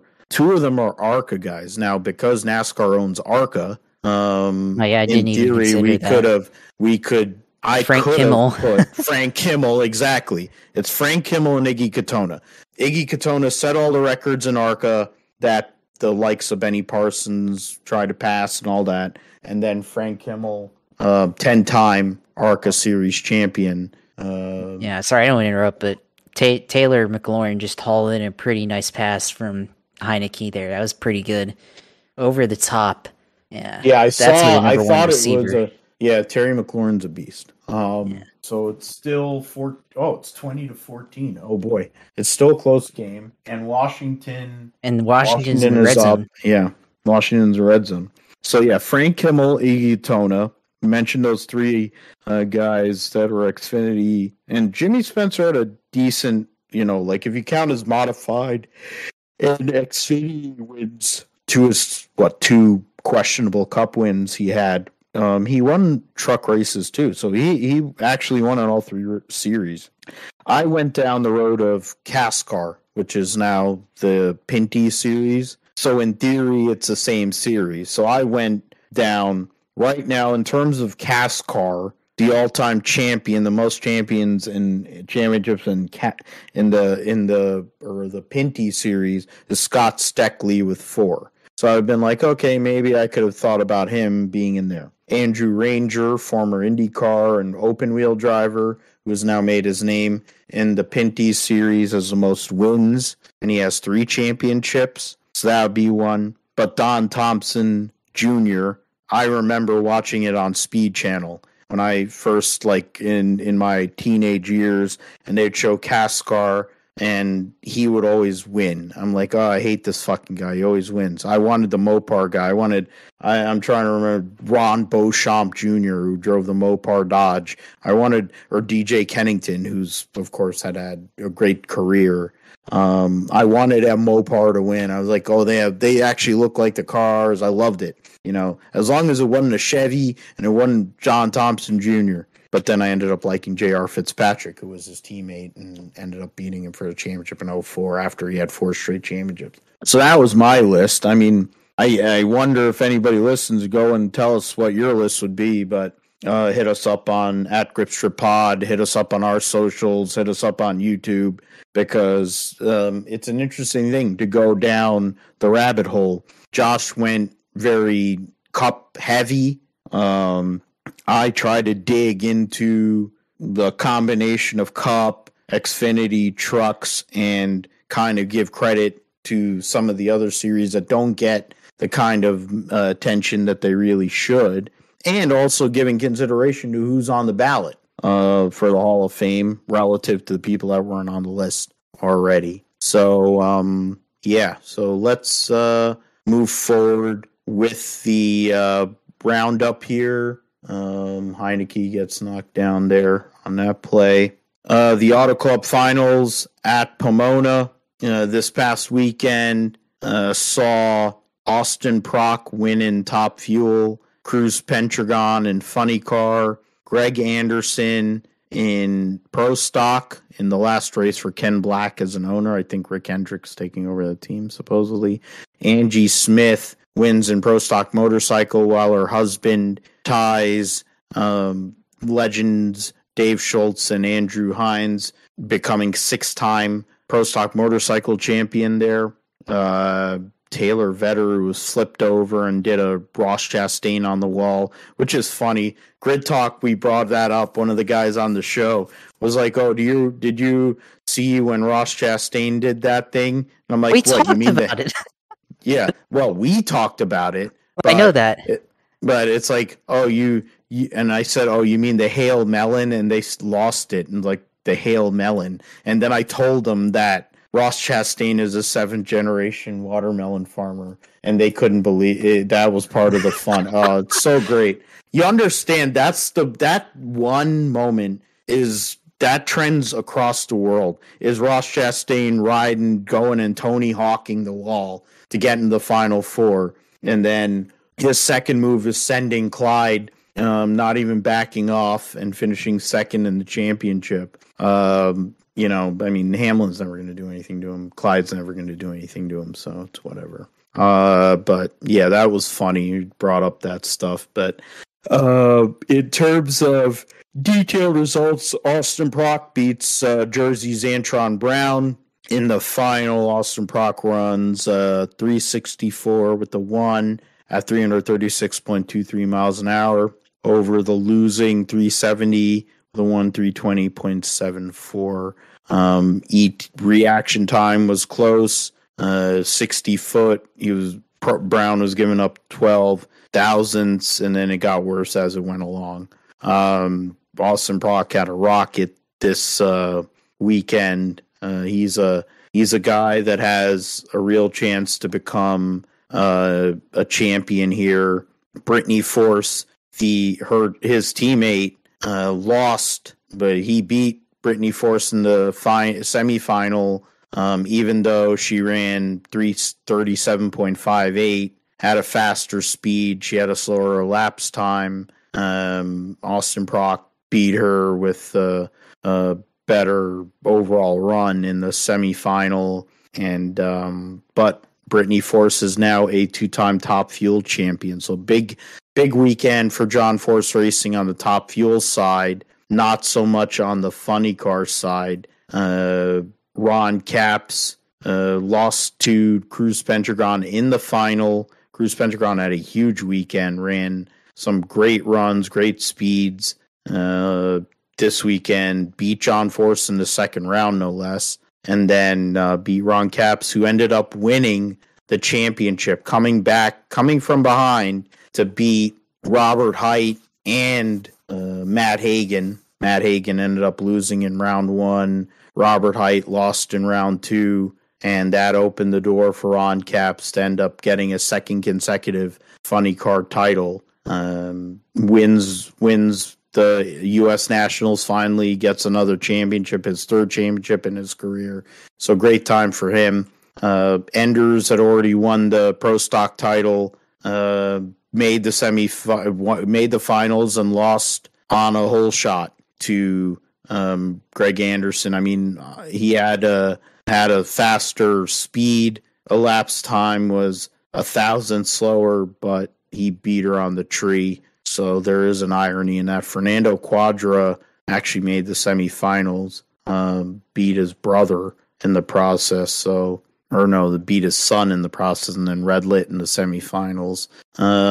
Enders beat her teammate Aaron Stanfield there. So Eric Enders and Bo Butner have a new sponsor going into next year. Camry Caruso won the Road to the Future award, so credit to them. Greg Anderson, Ken Black is getting out of the sport. It sounds like Rick Hendrick might be buying that team, so we'll see what the former KB Racing team looks like, because they have their, Greg Anderson, Mason McGahey, and or not Mason McGahey, Greg Anderson and Kyle Koretsky and Dallas Glenn. Those are the 3 drivers that are part of the KB organization. So we'll see what happens with that in Pro Stock Motorcycle. Angie Smith beats Joey Gladstone. He had a faster lapse time, but she had a better reaction time to go and get a victory there. Gladstone beats her husband, Matt Smith, but Matt Smith becomes a 2-time or 6-time champion in the series, tying the legendary Dave Schultz and Matt Hines as 6-time champions in the Pro Stock Motorcycle category. And then Pro Mod actually ran, did they? No, they didn't. Okay. So, yeah, that's NHRA. There's a lot of stuff. We'll probably get into some news as the off-season goes on. I already talked about the Pro Stock Motorcycle, but they're mentioning things that are going to be coming up. So we'll have stuff to talk about. 8 hours of Bahrain saw the number 7 Toyota, Mike Conway, Kamui Kobayashi, and Jose Maria Lopez get the victory, but their teammate, Sebastian Buemi, Brendan Hartley, and Ryo Hirakawa, who finished second in the race, won the World Championship by 5 points over the Alpine team of Negrão, Lapierre, and Vaxvier. The Peugeot 94 finished fourth overall. And then in terms of the, I brought up the standings. So for LMP2, Jota Sport won by 21 points. GTM, TF Sport won. Hypercar was Toyota. Hypercar won for Toyota. Cup for GT manufacturers. Ferrari gets the victory.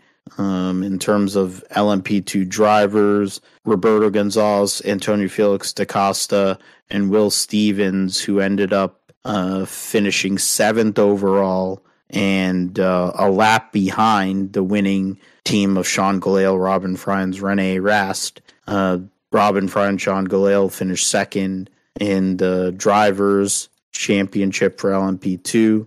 In GTM, Ben Keating and Marco Sorensen get the championship there over Paul Dall'Anna, David Pittard, Nicky Thiem. Ben Keating, of course, going to be driving a Corvette next year in the WEC. The GTD Pro Championship goes to Ferrari. Alessandro Perguidi, James Collado get the win by 3 points over Michael Christensen, Kevin Estra.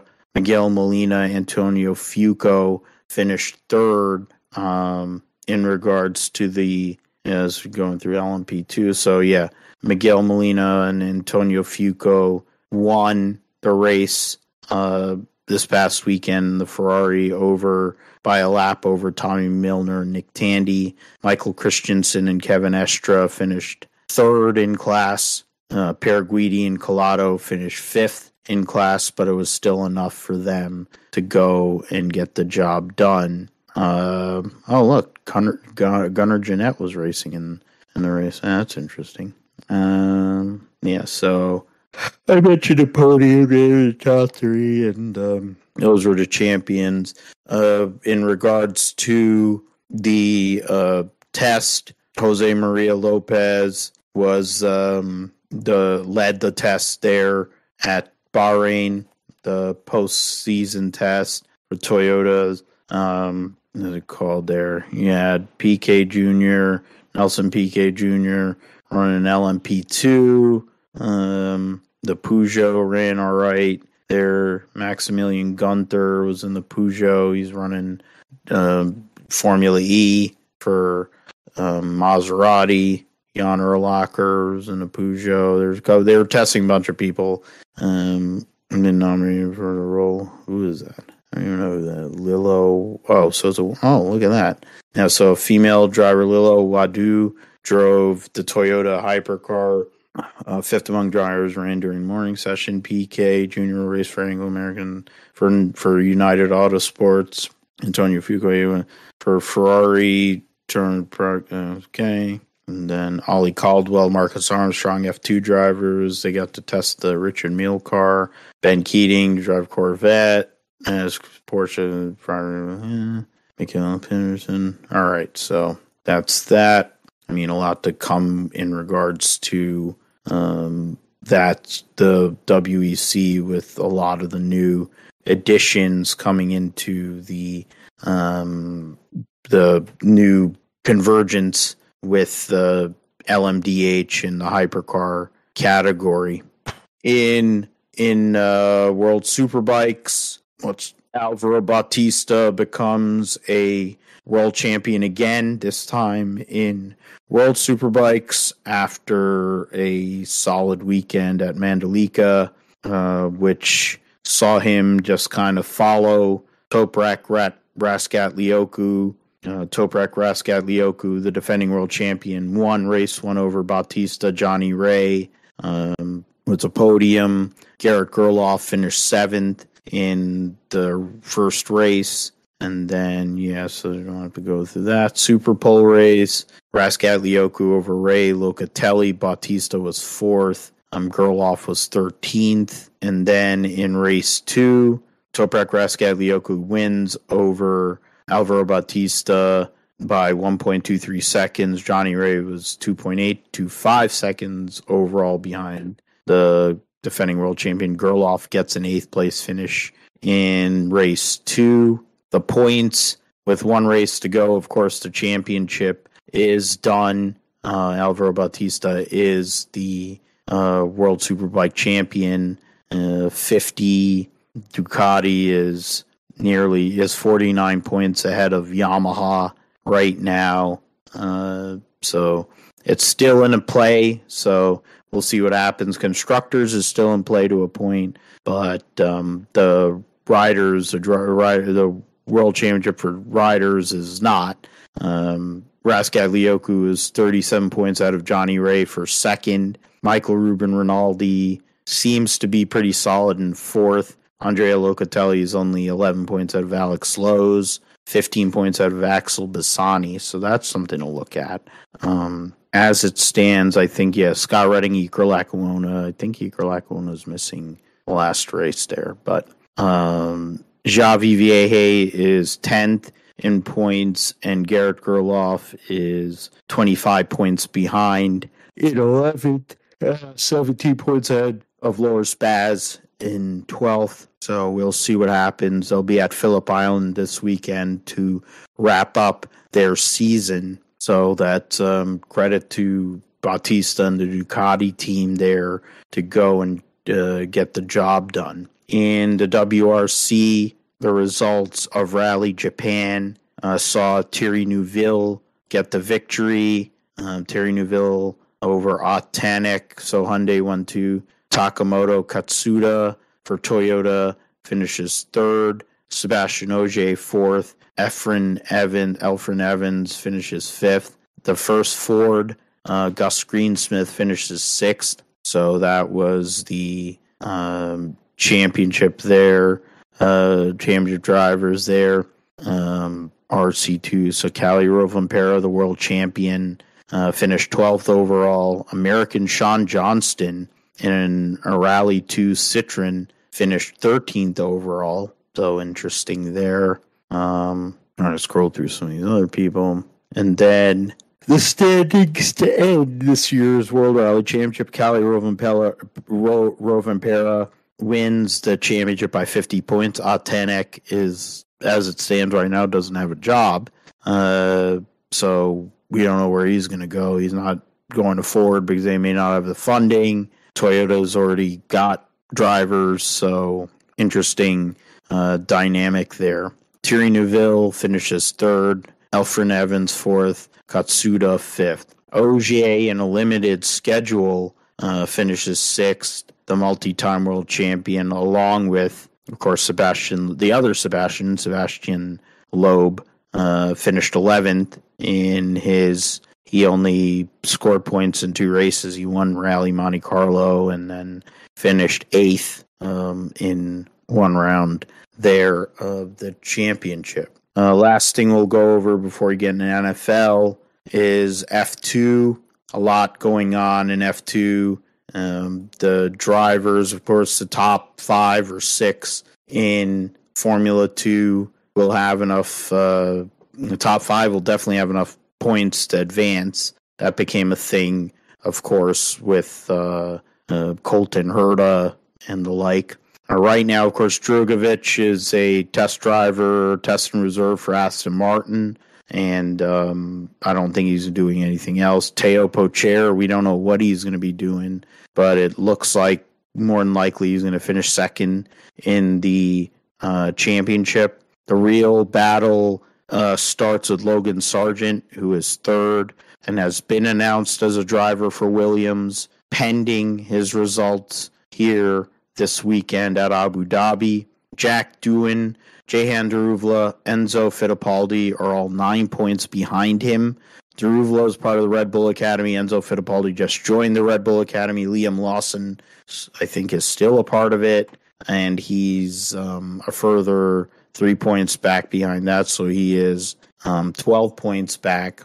Frederick Vesti, 18, Iwasa, 21, Yuri Vips, 25. And so, I mean, the reality is there is the possibility of real fluctuation going on. I mean, Sargent has not been the most consistent driver by any stretch of the imagination. He went on a run in the summer between Baku, Silverstone, and Spiel, and then Austria. Since then, 3, 4, 14, 15, 20 points since then amongst the following 10 rounds of the championship. So it's not, that's part of the reason why it's still a race. I honestly believe they're going to put all energy to make sure that he gets the points necessary to advance into Formula One.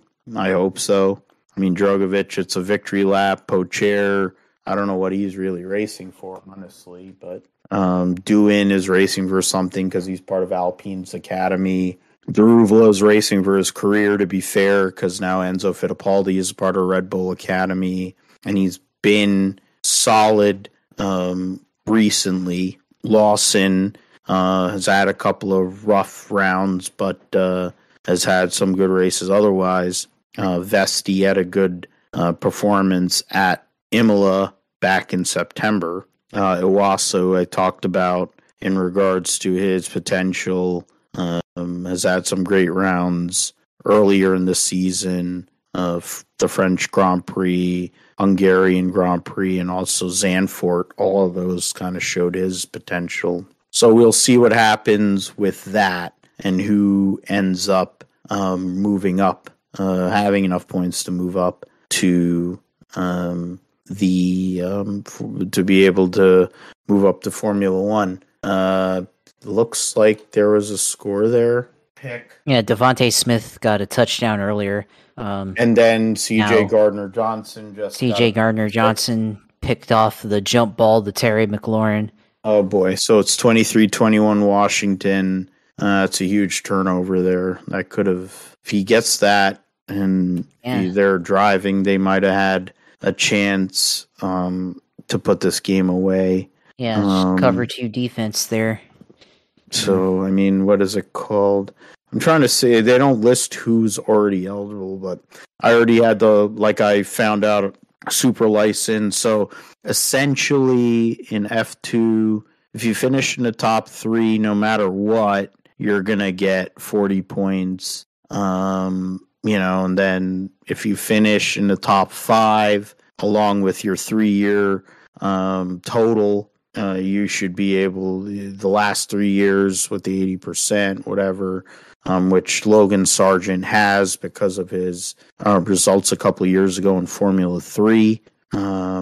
Even with his results from last year, he's in play. If he can finish in the top 5 in the championship, he's fine. I kind of find some of the way they don't give enough weight to, they give weight to other championships that really are not as tough. Like IMSA should be at the same level as Super Formula or LMP2, honestly, or because they're in the same level as LMP2 and GT500. DTM, not so much, whatever. Supercars and Cup, Indy Lights. I mean, W Series is a joke, and it's got the same weight as Indy Lights, Cup, and Supercars. So it tells you the bias that they have there. Xfinity gets super license points. So Keebler has 10 super license points. And whatever, the top 4 from this past year have super license points, so that's interesting. All right, so I'm going to give you the forum, Josh, to go off on your Jaguars and your fantasy team. I'm trying to go and bring up the updated stand points right now. Oh, wow. So actually, Steve has actually passed Wilson to win the week. Joe is going to be the lucky loser. I'm going to lose again to Professor J, which is awesome. Jeff is still in a battle with Manny. He needs help. He's 11 points behind Manny right now, so this could be a big upset. Wilson could end up taking a 1-game lead here. I gave him as a run. I think that's about the only team that's really given him a run in recent weeks. But yeah, let us know what you were thinking in regards to what the Jaguars did in their play for, I don't know who they're going to get in the draft, because I think they're going to be movers in their draft, because they're going to be people that want to get a draft pick to pick a quarterback. So I think they do have a quarterback. They do have other pieces there, but not really working out so well this year. And Doug Peterson's first year at the helm of the Jaguars. Yeah, I mean, for the Jags, it's been a tough season, 3-7. They've been competitive in every game, and they've had the lead. This is the first game that they did not have the lead in, I think, overall, and they've had the lead in every other game at some point. So, I mean, it's pretty good, I guess, but they just haven't figured out how to win. And, that's the thing, is that they've the margin of error has been pretty thin, and, they've been making mistakes and costing games in one way or another, and that's how they have 7 losses. So, yeah, I mean, they probably need another year, but my problem with that is the fact that you never know what's going to happen in next year. It's never a given, and also what you project for next year might not always work out, and other teams will adapt and make changes and everything. So that's my I guess criticism of that. And when people say, well, they'll be there next year. I mean, you can project that for some players like, Trevor Lawrence or the wide receivers or, something like that. But, as far as like a, overall team, it's hard to project that. And, that's why I don't really like the term or, the talk of, playing for the future, because ultimately you have to play for now, with respect to the future. But, I didn't really like how, the broadcast was talking about that they'll be a good team in a year or so, because they definitely had chances to win here on Sunday. Started off the game with the onside kick, which was a pretty good decision and the right decision, but then they couldn't convert on third down. They had an early drop by Christian Kirk, which might have not been the best pass by Trevor, but at the same time, got to haul that one in. You're at the 10-yard line, coming off of an onside kick. So you got to make those opportunities, and it's something that you need to you need to be able to take advantage of. And I feel like in some situations the play calling was still suspect, but it wasn't as bad as before. Defensively, I think is the biggest question, because they didn't really affect the Kansas City Chiefs really on defense. They forced 3 turnovers, but they couldn't really pressure Patrick Mahomes really into any mistakes. It was just a result of their skill players or return men fumbling the ball. I mean, Patrick Mahomes threw an interception, but he didn't really get pressured or anything or get affected. So that's a question mark there. I mean, it wasn't really that bad a game. They just got, outscored really by the Kansas City Chiefs. So I can't really complain too much, but they once again, they missed opportunities, and also, they missed a field goal in the first half. And then in the second half, or in the first quarter, they missed a field goal. In the second quarter, right before the half, they missed a field goal again, after forcing a fumble. And then, when you have turnovers, you have to take advantage. And how they only got 7 points or 3 points after, off of three turnovers is not good. And, they've got to be able to take advantage of opportunities and everything. So 7 games lost now and 3 wins. We'll see if they can contain Lamar Jackson and somehow pull off a win at home in 2 weeks. They got a bye week, so don't have to talk about him next week. We'll just talk about the fantasy team. So, I mean, nothing too much to complain about. I mean, I think Trevor did pretty well, and starting to come into his own. So I think maybe the next couple of weeks we'll really see Trevor Lawrence really play good, continue the trend he's been in the last couple of weeks of playing really good football. Fantasy team was all right, but made some decisions on who to start. I picked up Tyler Higbee, which I think was the right call. I had him earlier in the year and I dropped him for some reason, and now I have him again. So good call there. Probably could have faded David Montgomery and put in Najee Harris back in the lineup. Could have swapped out Debo for DeAndre Carter. That was a good pickup, and I think I'm going to hold on to him as long as the Chargers still have issues at wide receiver, depth with Keenan Allen having been out and Mike Williams being out. So that's a missed opportunity there to start him, but I always go with the proven players over the unproven players, and and according to their matchups and everything. So I mean, it was okay on the fantasy side this week. I just needed more from it. Jonathan Allen so far only has 3 points. It's hard to really get points from a defensive tackle position. Really, you need a defensive end or defensive lineman that can get points. DT is a little bit harder to get production from in fantasy, so probably need to find another DN. Sacks is what has to happen. And I've been streaming them, and I'll get into it.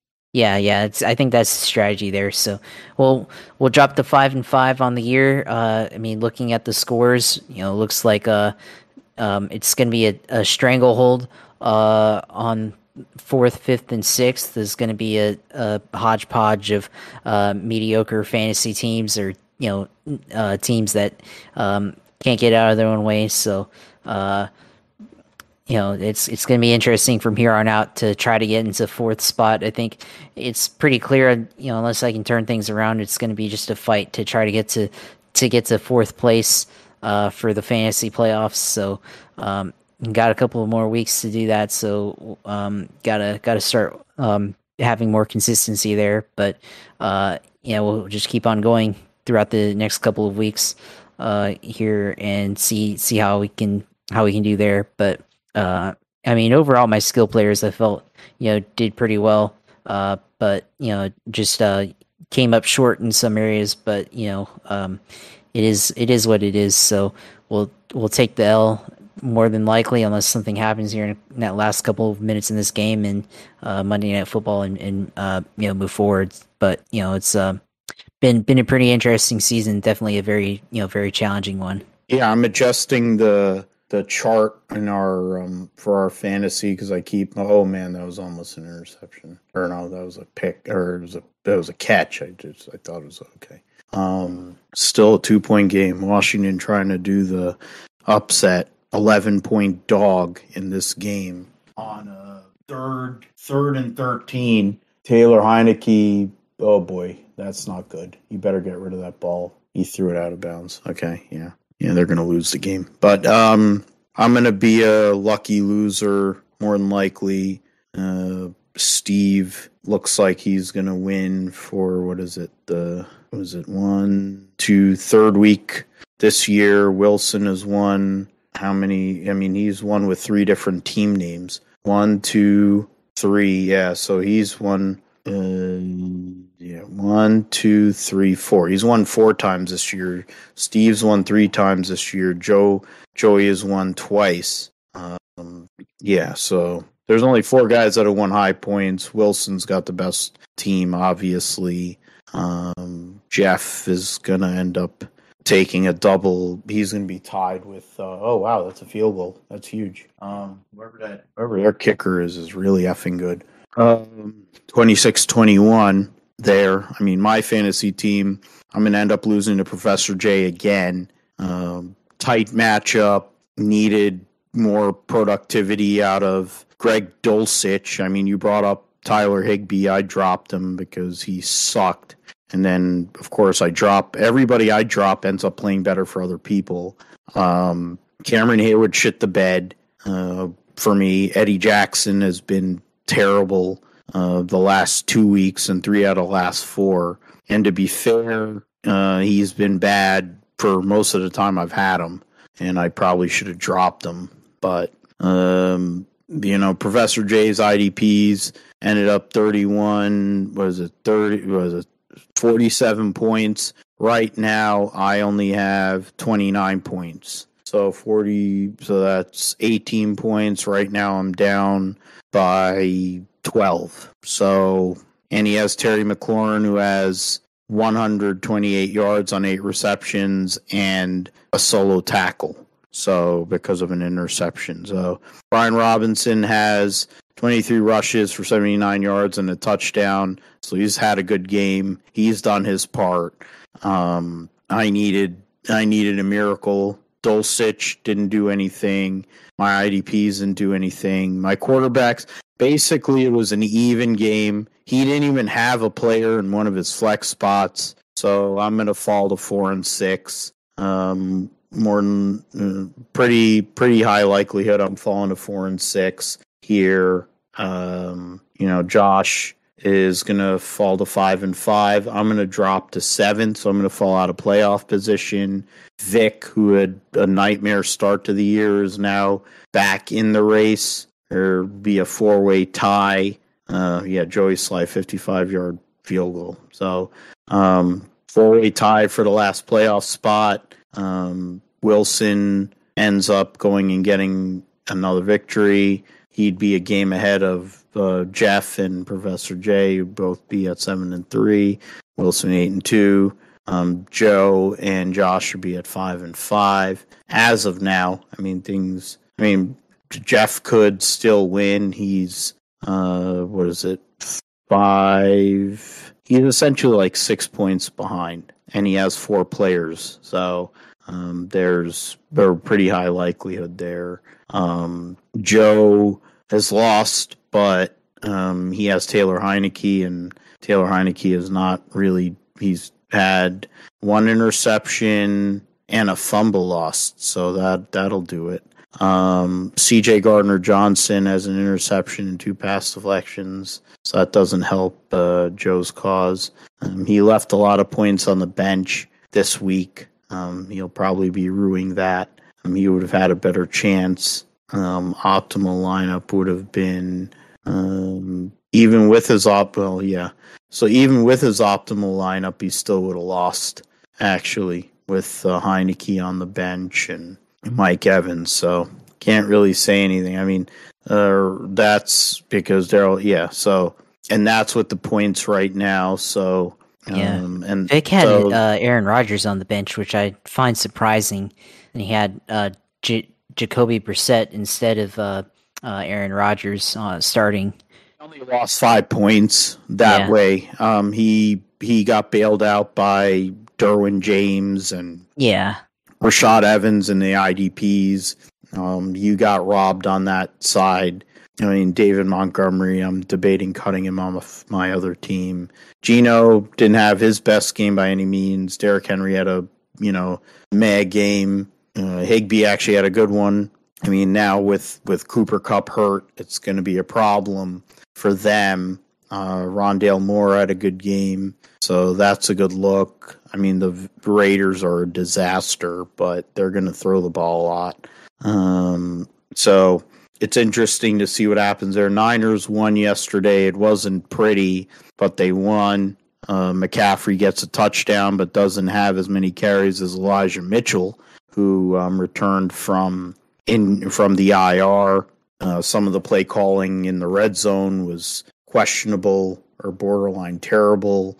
Mike McGlinchey in the red zone makes a terrible decision in blocking and costs a touchdown. People are defending him, but he's a turnstile. Jimmy didn't even throw a touchdown, but when he doesn't throw a touchdown, they win more games than when he does, which is ridiculous. What is the point of him being a quarterback then? At that point, he should just be a fucking male model. If he's not going to go and throw touchdowns, what's the point of having him as a quarterback? You can have Chase Purdy not throw any touchdowns. But, really, it's whatever. I don't know. We'll see what happens next Monday night. I'll be a little more fired up because the Niners will be playing against the Arizona Cardinals in Mexico City after Pato O'Ward runs FP1 for McLaren at the Abu Dhabi Grand Prix. My fantasy team's been a bad week. Gonna lose all 3 matchups that I'm in, so in bad shape in 2 of my leagues. I'm a game out of the playoffs in 2 of them. In a good spot in 1 of them, but taking a loss, had a lot of people on bye this week. I think is part of the reason why. A tough bye week, but we'll see what happens next week. We'll see what happens with the Niners as well. So let's get into the Abu Dhabi Grand Prix. Sebastian Vettel, his last race of his career. 299 races once he starts on Sunday.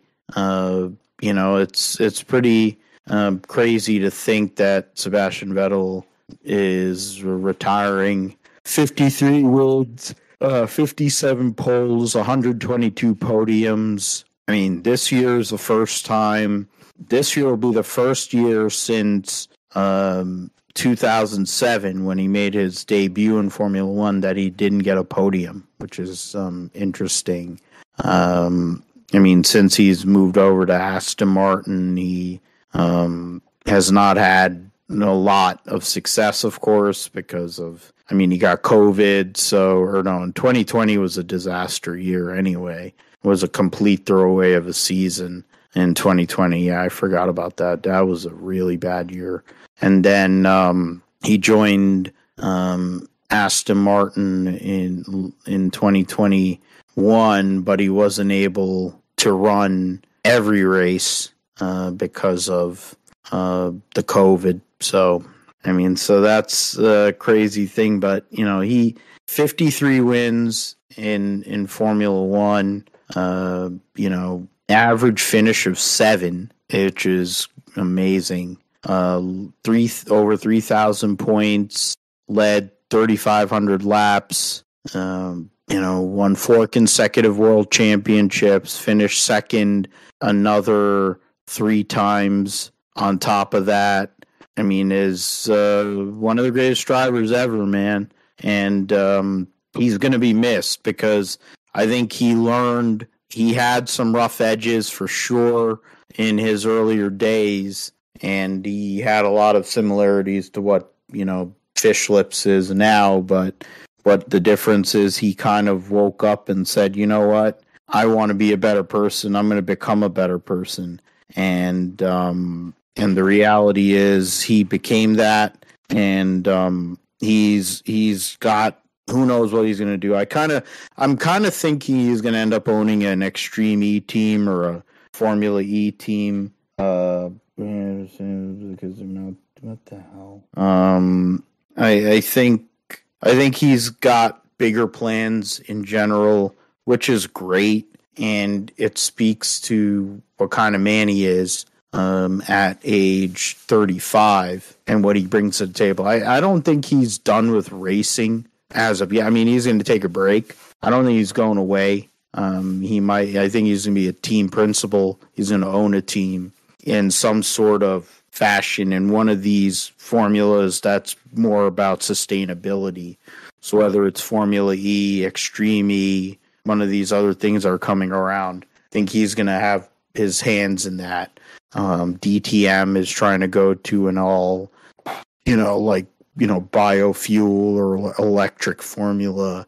So that might be a way for him. But Vettel, 4th all time in wins, all time, and That's gotta give credit there in terms of the wins and all that, and 4 world championships in a row. But we're gonna miss them out on the grid before we make our picks for this Abu Dhabi Grand Prix. Yeah, I mean, he's definitely made an impact for sure, and he was one of the best drivers in Formula One for a long time, and won four championships in a row at Red Bull.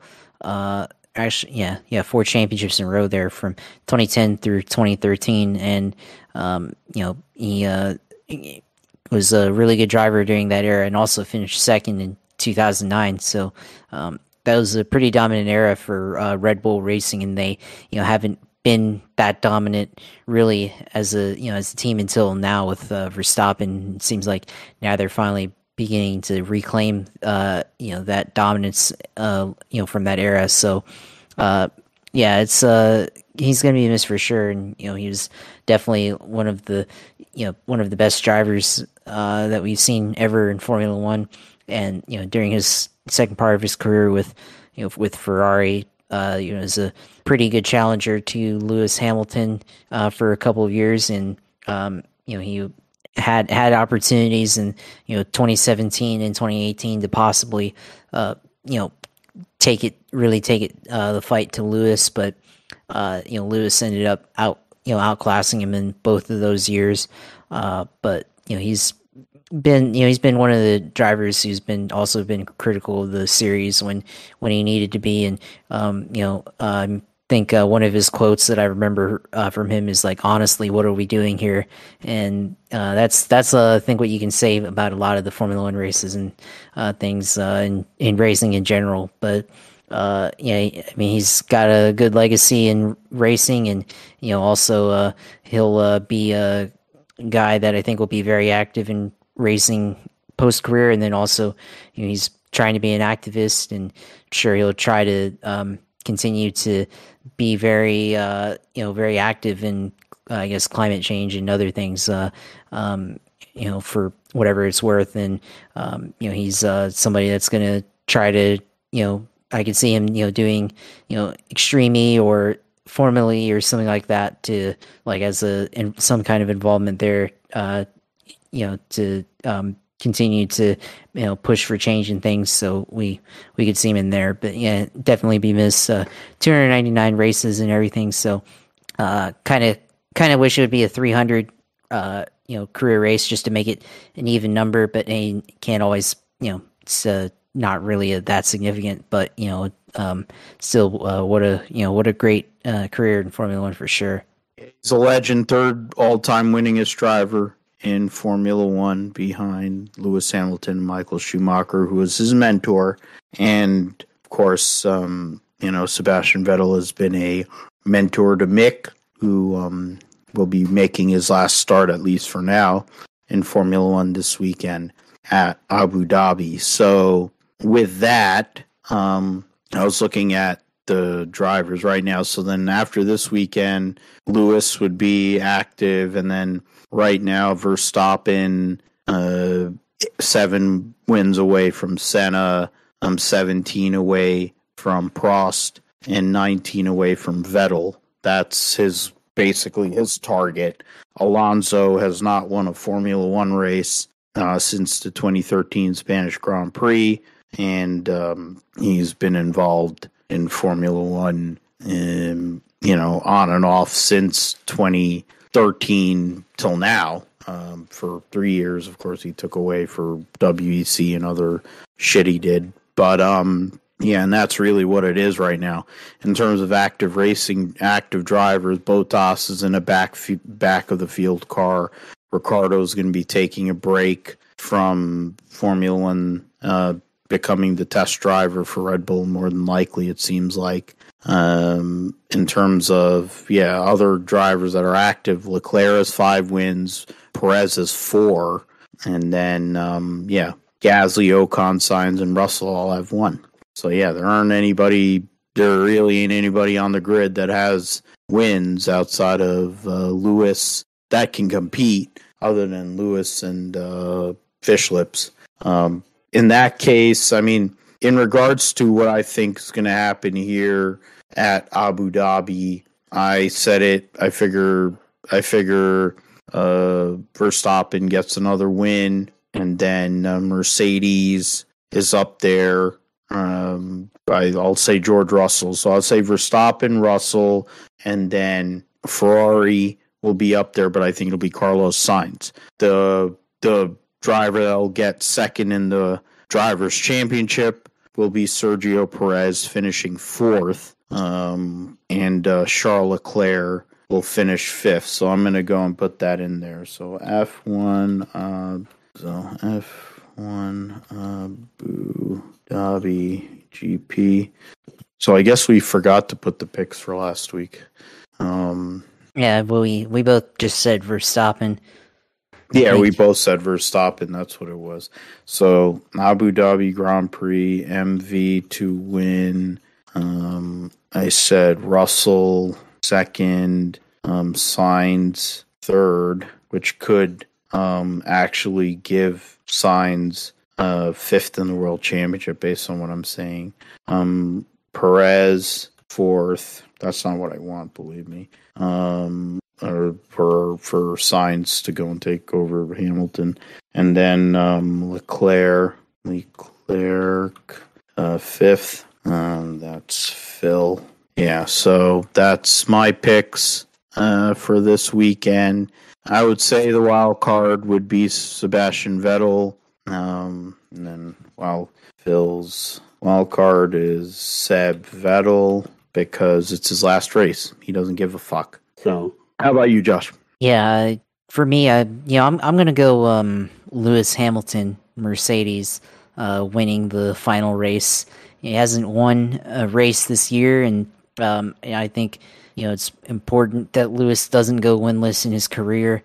And Mercedes, they've been developing their car so far. They've continued to develop it, and they showed a lot of speed last weekend in Brazil, and I think they can continue that pace in Abu Dhabi to finish the year.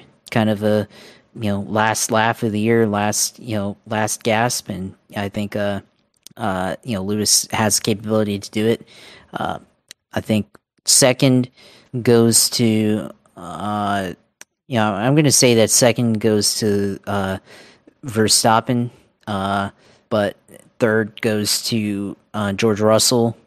And then, I say that Perez finishes. I'll just say Perez finishes fourth, and Leclerc finishes in fifth, like you said there. So that Perez gets second in the title. And then wild card. I'll go with Fernando Alonso. Just why not? He's been one of those guys that. Just random, he's in ninth place in the standings right now, but he just somehow just randomly grabs these fifth, sixth, seventh place results throughout the year. And I feel like he's actually him and his teammate Ocon. They've both, I feel like they've just gotten a lot of speed out of this car, out of their team and Alpine. I feel like they both made their their cars faster than what I guess they have are capable of. So I think they've done a real good job this season for both of them. And Fernando, of course, leaving, and Esteban going to have a new teammate in Pierre Gasly in 2023. So should be interesting this weekend. Final race of the year, final major race of the year. So looking forward to watching, and at least this one will be an early one. So going to be one of those early races you can just get up and watch, rather and friendly to our British friends and everything that actually be able to watch it on a normal time. Because of course the last couple of weeks have been on the American timeline, and it's a bit later for them and everything, so a little bit easier on them as well. So yeah, that's what I think is going to happen. Looking forward to seeing what we're going to see this weekend here at the last race of the Formula 1 season. Yeah, we'll see what happens with that, and we'll be back for episode 145 prior to Thanksgiving. It's crazy. Prior to Thanksgiving, we'll be talking football. We'll be talking F1. Other than that, I'm not really sure. It's a good question. What else is on the schedule? Abu Dhabi for F1, F2, and then World Superbikes, and then the following week is Extreme for their finale in Punta del Este, Jeddah for World Touring Car. So I'm assuming that's they're running World Touring Cars at that shithole in Saudi Arabia. Yeah, and then December, the following week is Supercars at Adelaide. So, and nothing much in regards. We'll go over the Formula 1, then we'll get into Formula 2 World Superbikes to finish the season. Those will be a little bit in the roundup. Then we'll have roundup the following week. So we'll go from there. We'll see what happens in Formula 1 in terms of the driver test. We'll get into that a little more. Oscar Piastri will debut for McLaren. Alonso will be a young driver yet again for Aston Martin. Hopefully Logan Sargent will make his debut for Williams. And then Hulkenberg for Haas.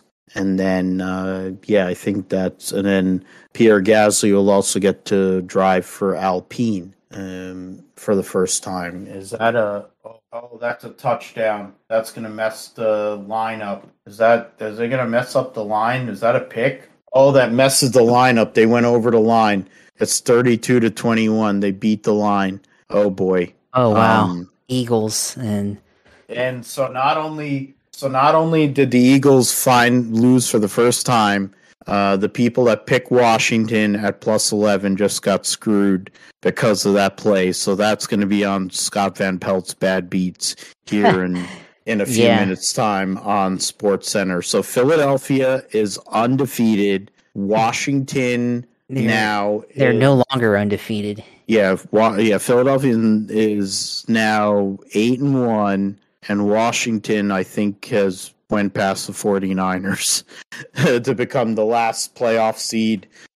With Taylor effing Heineke, what a performance. You called it earlier. We do this show long enough. You said you had more hope in them than I thought. And yeah, I just don't like the Eagles. So, I mean, I don't really like any of the NFC East. I kind of like Washington a little bit as far as like I guess if I were to pick a team in the NFC East, like, they're the division that boomers like, but overall, but I don't know. I always feel like Washington's kind of like the underdog in that division. And I guess it helps that Junior's a fan of the Redskins, or the Commanders. I'm used to saying, that's been their name for a long time and everything. Makes sense, But the Commanders, they've been Junior's team for his whole life, and I guess I can have a reason to like if I wanted to like the Commanders, but I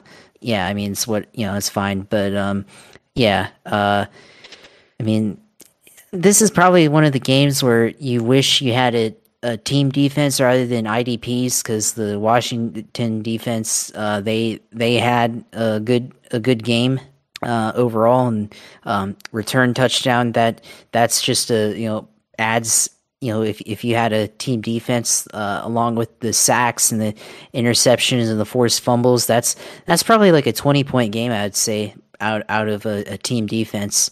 And if we did that instead of IDPs, but that's a pretty interesting game there. I was looking at my other league. I got my ass kicked, and I was seeing if anybody actually played Washington's defense, and nobody did. Yeah, which is interesting. So your league is IDP or team defense rather than team IDPs? It's standard, straight up standard. Yeah. So I have to go and look it up out of curiosity. You can keep going because it's your it's a sim segment, anyways. Yeah, may as well do that part. But yeah, sim racing this week. Did Talladega with the 87 car, and actually won one of them, which is on my stream. So that one was kind of a bit of a wreck fest. Kind of just hung out in the back, and tried to drive my way up towards the front and just missed all the wrecks. And then, by the end, was just drafting along, trying to push the guy out in front to the lead. And then I was the only Ford out in front, and everybody else was a Buick or a Chevy. And I had a lot more speed than them, so I was able to just kind of push to the leader and just, push them way out in front, and didn't really have any challenge from anybody else trying to draft up there. There's a couple times where I got close, but we had a last caution, and I just came in and got tires, and was able just to hold on to the lead and, block when I needed to. And the last lap, last corner, like the guy had a run on the inside of me in the tri-oval, but he almost kind of got there and started to get a little loose trying to hold it down on the bottom, but was able to hold on to the win and everything. So I haven't won on iRacing in a bit, and maybe since the Indy 500. So it was good to get a win there in Talladega, get one on stream. So that was good. Ran a couple other races on my own with no stream. Ran pretty well, top 5 and everything. And actually, the one before the win, I wrecked a guy trying to pass for the win on the last lap. I had the inside line, and I just went to the bottom, and he blocked, and then I kept going down to the flat, and I was trying to hope that I'd get there before the tri-over turn, and I didn't, and then I hooked him and spun him out. And everything. So my fault there, I guess. But in my mind, it's 87. They didn't have the yellow line rule back then. So that's what I was thinking. They're trying to go for for the pass there, but probably could have faked to the inside and gone back to the outside and gone 3 wide or something like that. Because there's another guy behind me as well, or to the outside of me as well. But yeah, it's whatever. Still won another one later on. And then I had run on Saturday night again, and ran,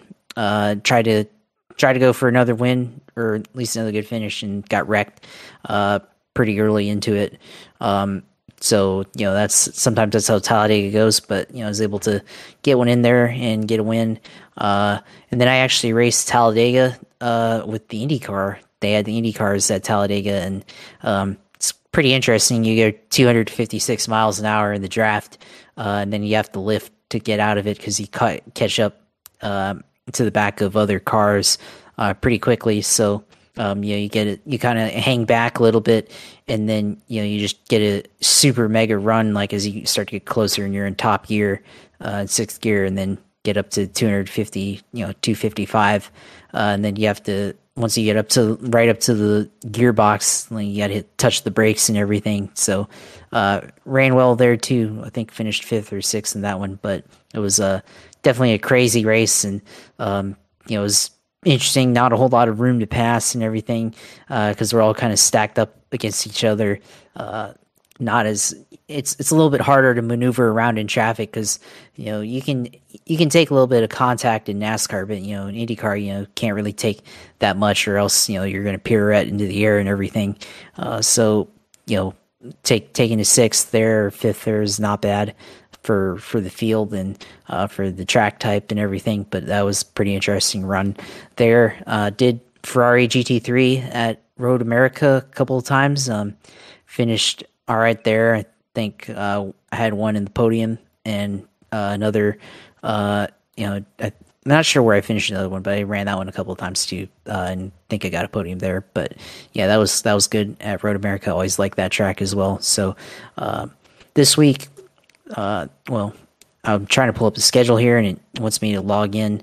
But yeah, this week probably be on iRacing a little bit too towards the end of the week, more than likely over the weekend.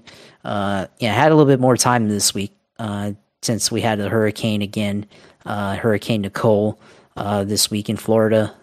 So had got some time off of work. They sent us home, so we wouldn't have to travel into work during a storm. Although it wasn't even that bad of a storm, so got through that okay. Didn't lose power this time and everything. So glad I didn't lose power or anything last week during the storm. So that's good. This week on iRacing, another race at Road America. Actually, the Hyundai Elantra Honda Civic, Hyundai Velocidor, Audi RS3 LMS at Road America. Should be interesting. Oh, it's the WTCR kind of thing. Yeah. Basically, yeah.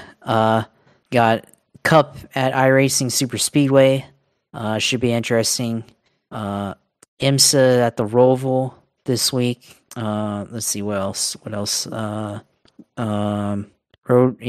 Another series at Road America. I don't know if I have a car though for that one. Let's see what else. That should be interesting. NASCAR series this week. Xfinity at Dover. I don't have Dover though, so let's see. Legend Series 87 cars at Las Vegas. That should be interesting. IndyCar, where's IndyCar at this week? IndyCar fixed oval at Nashville. That might be interesting. Open Series at Indianapolis on the oval. Might do that one maybe. I don't know. Depending on how many cars are entered into that one. Let's see. Road racing otherwise. I already mentioned the Road America. Tsukuba circuit, the Mustang and the mixed series with the Mustang and the Mazda MX-5 at Tsukuba circuit. That's a fun small road course. Should be interesting there.